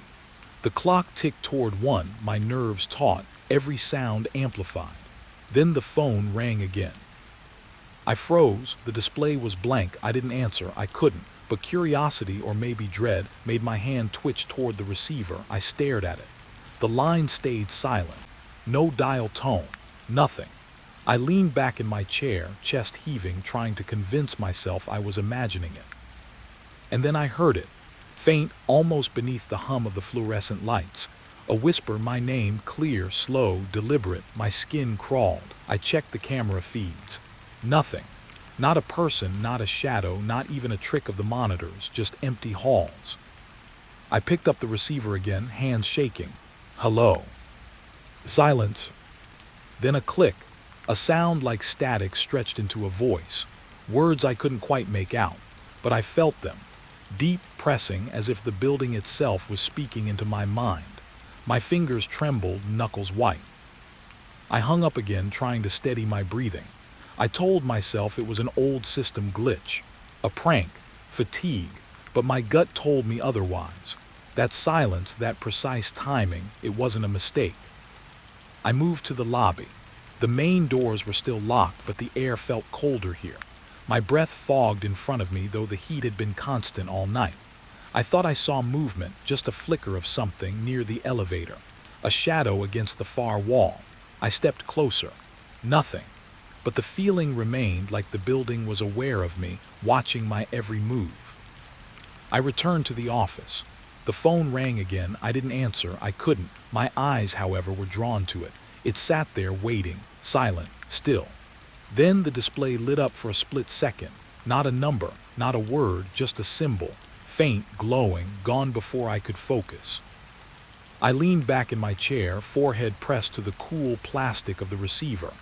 Every sound seemed amplified. The hum of the lights, the distant echo of the ventilation system, my own heartbeat. And beneath it all, that presence. Watching, waiting, listening. I didn't want to move. I didn't want to breathe. The hallway outside the office seemed impossibly long, stretching into darkness I couldn't see. I imagined the shadow moving closer. I imagined voices whispering in the corners just out of view. The building wasn't empty. Not really. The clock ticked toward 2 a.m. The call stopped, for now, but the tension didn't fade. I could feel eyes on me everywhere, even through the monitors that showed only empty corridors. I couldn't explain it. There was no one here, no one, but it felt alive, aware, patient. The building waited, and I realized with a sick twist that it would be waiting long after I left, long after anyone left. I tried to leave. My shift was almost over, but every time I walked to the exit, my steps echoed unnaturally, stretching down the halls as if the building was bending space to trap me a little longer. The doors, locked moments ago, now seemed further away, farther than I remembered. My heart pounded. The phone, silent on the desk, seemed to hum faintly. Alive, waiting. I wanted to call someone, anyone. My cell sat in my pocket, dead, no signal, of course. Why would it work here? The building didn't want help, it wanted silence, it wanted fear. I returned to the office, sat down, tried to tell myself I was imagining it all, but I couldn't ignore the feeling that phone would ring again, at exactly midnight, and when it did, I would have to answer. Because ignoring it didn't stop it, and real leaving wasn't an option, not yet. I watched the clock, waited and listened. And I realized then, as the lights hummed and the walls pressed silently around me, that I was not alone. Not really. The building was aware, and it was patient. It started the night after the first call. I told myself it wouldn't happen again, that I had imagined it. But the phone rang at midnight, sharp, unrelenting. My fingers froze over the receiver before I even thought. I lifted it, silence, then a faint click, and a voice. Not a voice I recognized, not human, yet it sounded intimately familiar. You went to the East Corridor today. I froze, my stomach turned. I hadn't told anyone, not a soul. I had patrolled the East Corridor earlier, checking the storage rooms. I could feel my pulse thundering in my ears. Who is this? I whispered, voice shaky. The line stayed silent. East Corridor, locker 16. You paused there, noticed the scratches. I gripped the desk, leaning so close the receiver pressed to my cheek. Scratches. I had barely glanced at them. Old marks from a broken lock, probably. But the voice knew. It knew exactly what I saw, exactly what I thought, exactly how I lingered. I hung up, shaking. My hands felt cold, stiff. The fluorescent lights flickered as if the building itself was laughing. I told myself it was coincidence, pattern recognition, fatigue. The mind plays tricks at night. Then it rang again. Same time. Midnight plus a few seconds. I didn't pick up at first. I wanted to ignore it. I tried to convince myself I could, but something inside me forced my hand. I answered, silence, then the whisper. Locker 16. You left the door ajar. You will remember it. I blinked, staring at the camera monitors, empty halls. I couldn't breathe. I imagined a figure lurking just outside the view, but the corridors were empty. I touched the locker in my mind. The scratches, the slight dent in the metal. How could anyone know that? The nights went on like this. Midnight, ring, familiar details. The voice never spoke my name, never gave a clue about who it was, just observations, details I hadn't shared, things I barely noticed myself. Every call followed the same pattern, escalating in subtle ways. A small revelation, a description, a pause that lingered too long. I began noticing patterns in my own movements. The building was empty, but I moved differently. My patrols became rigid, calculated, almost ritualistic, as if anticipating the next call. And each call reflected my habits, almost mocking them. I had to stop myself from packing the same hallway over and over. One night the call said, "You looked at the security camera wall longer than usual. You hesitated. Why?" I swallowed hard, sitting frozen in my chair. Hesitated. I hadn't even realized it, but I had. A moment of doubt. A small fear I hadn't admitted even to myself. The line went dead. The silence was deafening. My heartbeat filled every corner of the office. I started writing it down. A notebook scribbled with the details of each call. Times, observations, strange phrases.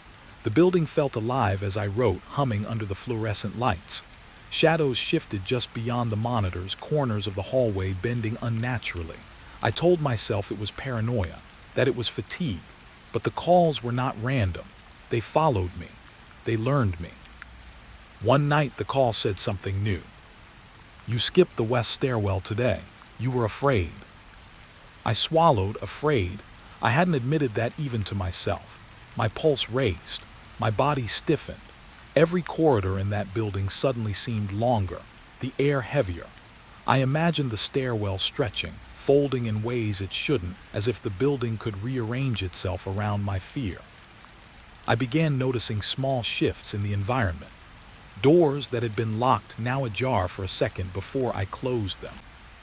Shadows flickering where no light reached. The subtle odor of dust and metal, stronger in some corridors than others, as if marking my path. And always the anticipation of the next call. I tried to catch the pattern, predict the call. Sometimes it was early, sometimes late. Sometimes minutes after midnight, the voice whispered details I hadn't even noticed. One night, "You traced the edge of the storage room floor, footprints. You followed them." I stared at the tiles, the faint scuff marks of my own shoes. My own movements had been mirrored by the building itself, observed, catalogued. And the voice knew, always knew. Sleep became impossible. I would nod off in the chair, only to jerk awake at the faintest whisper, imagining the phone ringing even when it didn't. I counted the seconds to midnight. My life became a pattern of anticipation and dread. Every action, every glance, every pause felt watched, measured, and noted. The phone rang. I answered immediately, shaking. "You looked in the locker again. You touched the scratches. You hesitated." I leaned forward. My fingers traced the edge of the desk. Hesitation. Every call seemed to expose a weakness, a hesitation, a thought I hadn't voiced. My mind was a book laid open, pages written in invisible ink that only this voice could read. I began to doubt myself.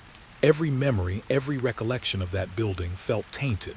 Had I really gone down the east corridor? Had I really paused at locker 16? I could not trust my own mind. The voice knew me better than I knew myself. I started keeping a small mirror on the desk, checking my reflection. Eyes wide, skin pale, veins standing out in the dim fluorescent glow. Each night the reflection seemed thinner, stretched. And every night as the clock ticked closer to midnight, I felt a pull, a compulsion to answer, even when I wanted to resist. The building shifted subtly, almost imperceptibly. Halls that led to exits suddenly seemed longer. Corners I remembered clearly appeared different, and every call echoed the changes, describing them as if it were present in the corridors with me, tracing my every step. One night the voice said, "You avoid the maintenance closet. Why?" I hadn't avoided it, or had I? I couldn't remember. The closet door was ajar in my memory, closed in reality. My own recollection was unreliable, and that was the point, I realized. The building didn't just watch, it manipulated perception. The calls reinforced it, guiding me, shaping me, controlling the rhythm of my nights. The pattern grew clearer and darker. Midnight calls, precise observations, subtle manipulations. The building watched. The voice mirrored me. The boundaries of time, space, and memory blurred. I couldn't leave, not yet. The exits felt distant, the halls unfamiliar. My own footsteps echoed back at me differently than I had intended. I wanted to fight it, to resist, but the anticipation, the dread, the compulsion to pick up the phone, it was stronger than me. I learned to breathe slowly, to pace myself, to write down the patterns in the notebook that now filled pages and pages. But each page only confirmed what I already knew. I was trapped in a rhythm I could not escape, a repeating pattern. And the calls never stopped. Always midnight, always precise, always observing. I realized then that I wasn't just a guard in this building. I was part of the pattern. Every step I took, every glance I made, every hesitation or misstep was cataloged. And the voice, it would wait for me to answer, for me to falter, for me to reveal the next weakness. The phone rang, I answered. "You know where you will be tomorrow. You think you can avoid it." I froze, my pulse shot up. How could it know? I wanted to hang up, to run, to leave, but I didn't, I couldn't. Not while the pattern existed, not while the building observed. The line went dead, silence, but it was not relief, just the pause between repetitions, the calm before the next midnight. And I understood, this would continue, night after night, observing, guiding, shaping. My life reduced to patterns. The building had claimed me. The voice had claimed me. I was no longer a guard. I was part of its rhythm, and every night when the clock struck midnight, the pattern would repeat. I couldn't sleep. The same ringing at midnight, sharp and accusing, woke me again. I told myself I had to see it with my own eyes. I had to know who or what was calling. I took the night off and walked through the city streets to the building. The streetlights flickered lazily, long shadows stretching toward me. I felt like every alley and empty lot was watching, waiting. The air smelled metallic and damp, though it hadn't rained. My chest tightened as I reached the front doors. They hung on broken hinges, swaying slightly as if breathing. Inside, it was worse than I imagined. Dust coated every surface. Graffiti scrawled over walls, some of it recent, some older, curling and faded. A thick layer of grime made the fluorescent lights barely glow. The place had been abandoned for years, maybe a decade, but here I was, hearing the faint hum of life through the walls, or maybe in my own mind. I walked down the main corridor. Footsteps echoed unnaturally, not quite matching my own. Sometimes they came after me, sometimes before, like someone else was packing in perfect rhythm with me, yet I saw no one. I tried to tell myself it was the acoustics, the long empty halls, my imagination. But the air was thick, the shadows too heavy to be mere absence. I reached the security office. Dust-covered monitors stared back at me, blank and cracked. The phone sat on the desk as if waiting. I touched it. The cord was stiff, the buttons sticky under my fingers, and then it rang. I jumped. My hand hovered over the receiver, trembling. Midnight, of course. I lifted it slowly. Silence. Then that whisper, low and intimate. "You're here, you shouldn't be." I froze. That tone, it knew me. Knew I would come, knew I would see. The line went dead. I sank into the chair, gripping the edges like it was the only solid thing in the room. My mind spun. How could this happen? The building was empty. I had checked public records, maintenance logs, even the city files. Vacant for years, abandoned. Yet the calls persisted. I left the office and moved deeper into the building, drawn by a mix of fear and compulsion. Every room was a ghost of its past. Chairs overturned, papers yellowed with age, broken windows letting in the night air. My footsteps felt wrong, like they disturbed something sleeping in the walls. And the calls, they weren't just on the phone. I could hear them now in the creak of floorboards, the faint drag of something heavy along a wall, whispers that faded when I turned. I reached a stairwell and looked down. Dusty steps spiraled into darkness. I remembered the voice from the last call. "You avoid the west stairwell. Why?" I froze. That stairwell, I had consciously avoided it. A memory flashed, a cold draft, a sense of being watched. My pulse jumped. I had to go down even if I didn't want to. The steps groaned under my weight, echoing far longer than they should have. The deeper I went, the thicker the air became. My skin prickled. Shadows stretched unnaturally along the walls, curving where they shouldn't. I thought I saw shapes in the corner of my vision, someone or something moving just beyond perception. Every time I turned, nothing. Only the building breathing. At the bottom, I found the main hall. Broken tiles, graffiti, old posters peeling. The silence was absolute. I called out, voice echoing back at me. "Hello?" No answer. Only the hum of the night outside, faint and distant. I wanted to laugh at myself, the absurdity of being scared of an abandoned building. But the air was thick, charged. I couldn't move freely. Then the phone rang again, but it wasn't on the desk. It was across the hall, sitting on a pile of broken chairs as if it had been waiting. I walked toward it. My steps were tentative, each one heavier than the last. I lifted the receiver. Silence. Then the whisper. "You've been here before. You remember the East Corridor." I froze. My mind searched for a rational explanation. I hadn't been here before. I had walked the halls once last night, that's all. But the voice insisted otherwise. And I felt the weight of it pressing against me, threading through the dust and broken walls. I tried to leave. I turned toward the main exit. The doors were gone, not locked. Gone. Only a wall covered in peeling paint and graffiti.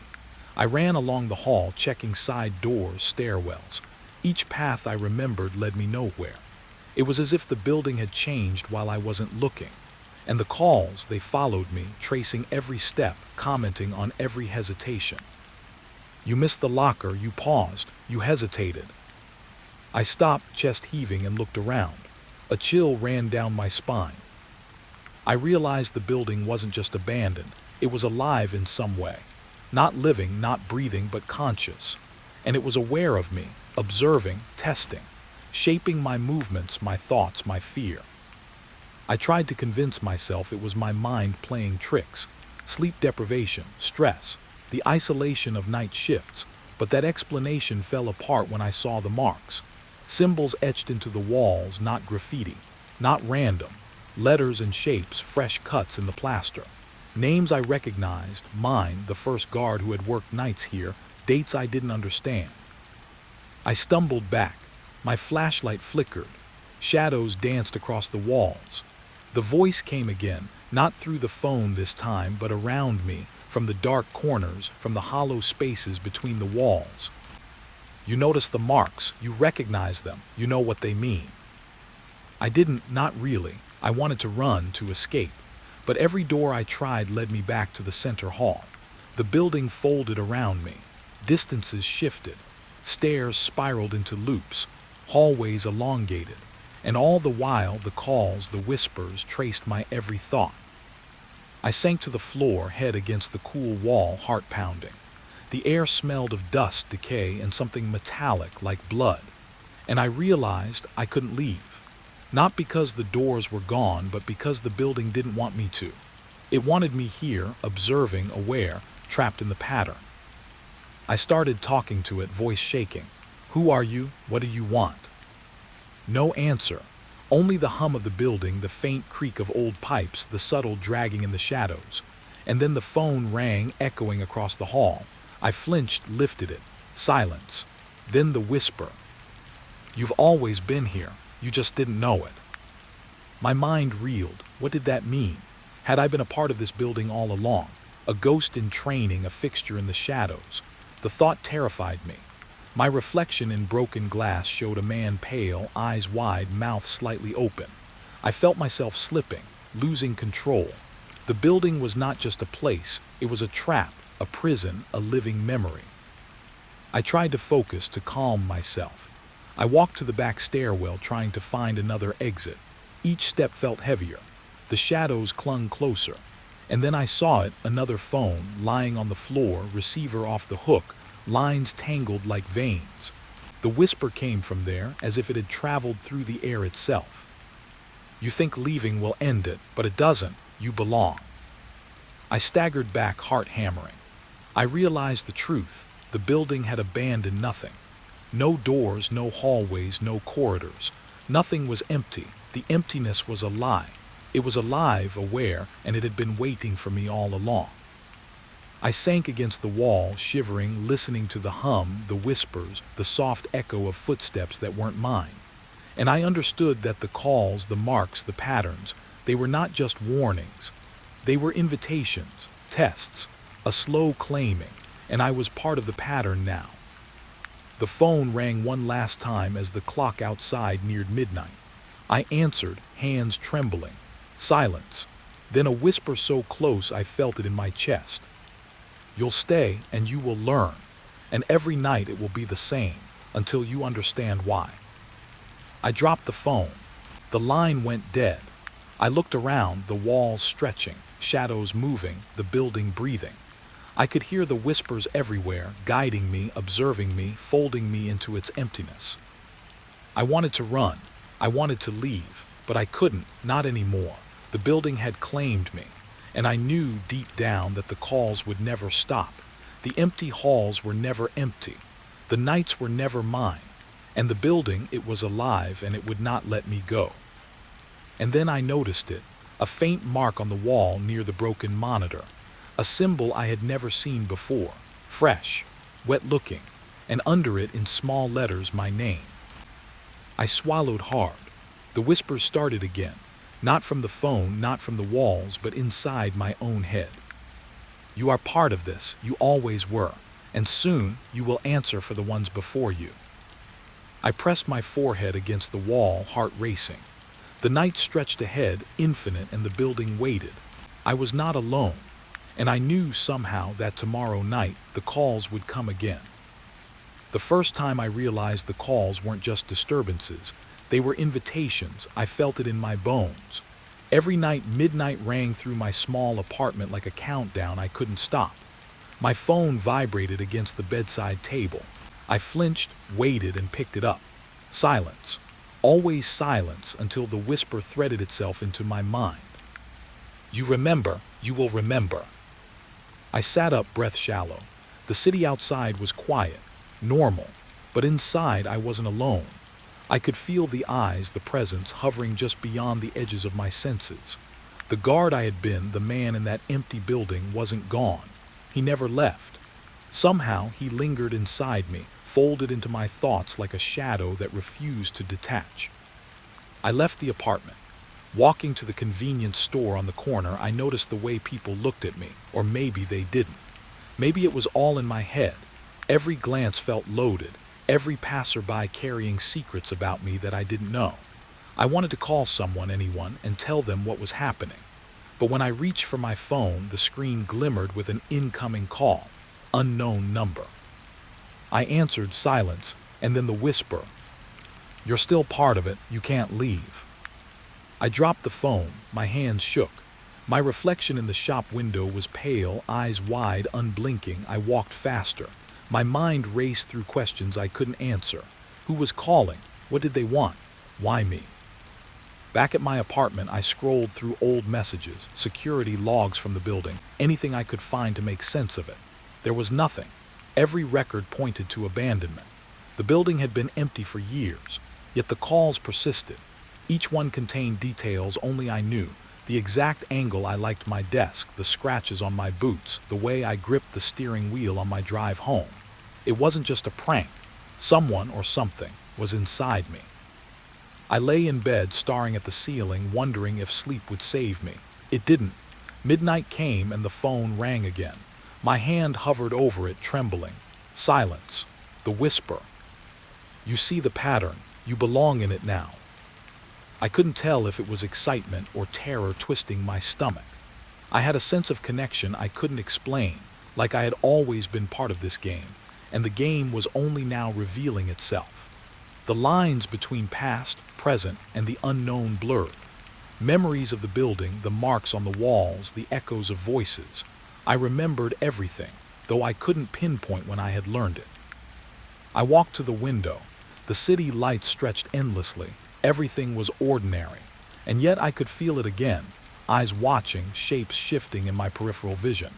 I turned sharply and the room was empty. Still, the presence lingered, heavy and patient. I started taking notes, hopping to find a pattern in the calls.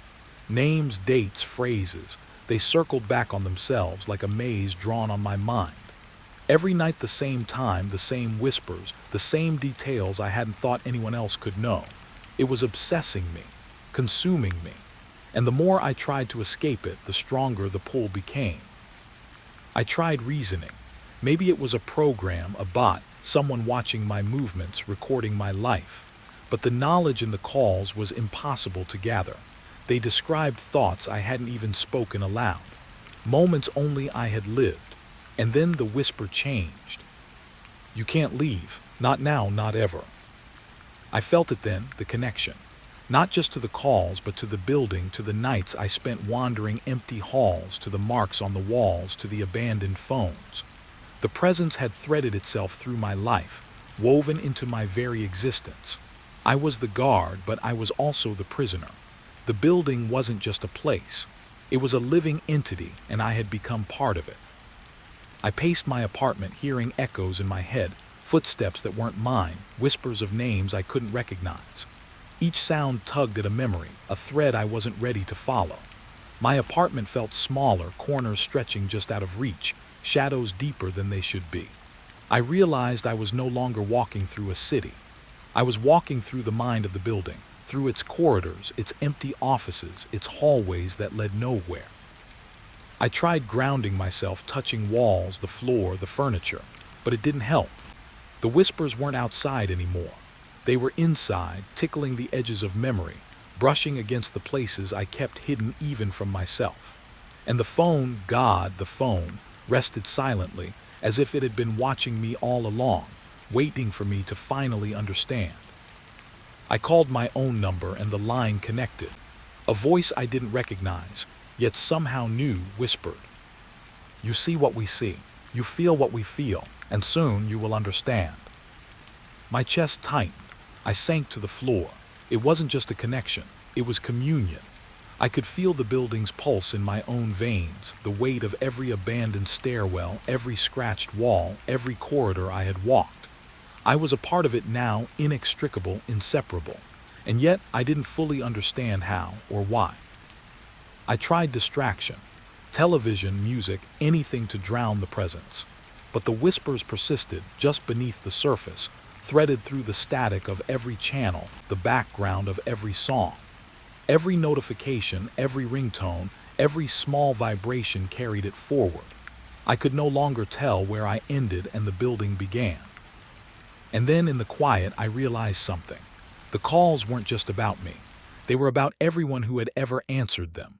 The pattern repeated, weaving through time, through other guards, other witnesses, all part of the unseen network. The building was patient, endless, waiting for every soul to pass through its halls, to fold into its walls, to become part of the chorus of whispers. I stood by the window again. The city sprawled, ordinary. I imagined myself walking back to that empty building, footsteps echoing, the stairs shifting, walls bending around me. The calls would come again tonight, tomorrow night, every night, and I would answer. I had no choice, not really. I was connected now, a thread in a vast, invisible web. And yet I couldn't stop searching for the meaning. I traced patterns in my notebooks, scrawled symbols, dates, phrases. Every new discovery brought a small relief, a micro-reward for enduring the tension, for walking the line between terror and curiosity. But the more I learned, the more I realized the building's reach was limitless. My understanding was shallow, partial, temporary. The questions were endless. I sat on the floor, leaning against the wall, feeling the pulse of connection thrum through me. I thought about the first call, the first midnight, the first whisper that carved itself into my consciousness. I had felt fear, confusion, denial. Now I felt something else, something colder, more patient. Acceptance. Not comfort, not peace, but acknowledgement that the game was ongoing, that I was a participant, not a spectator. I closed my eyes and listened. Footsteps in the hall, faint and distant, yet unmistakable. A chair scraping, a whisper I almost understood. The phone lay silent, resting but ready. The city outside slept. I did not. I was awake, watching, listening, connected. And I knew the moment midnight struck, the pattern would resume, the calls would come, and the building would fold me back into its rhythm. The final whisper came. Not through the phone, not even through the shadows, but directly, as if from inside my own skull. You are ours, you have always been, and every night we will speak, and you will answer. I shivered, sinking deeper into the chair, aware of the lingering chill in my bones, the inexorable weight of eyes unseen, of hands I could not feel, and of questions I would never fully answer. And somewhere in the distance, the phone vibrated. Midnight had arrived again. And I knew I would pick it up, I would listen, I would answer. Because the calls, the building, the presence, they were not asking. They were commanding, and I was finally ready to obey.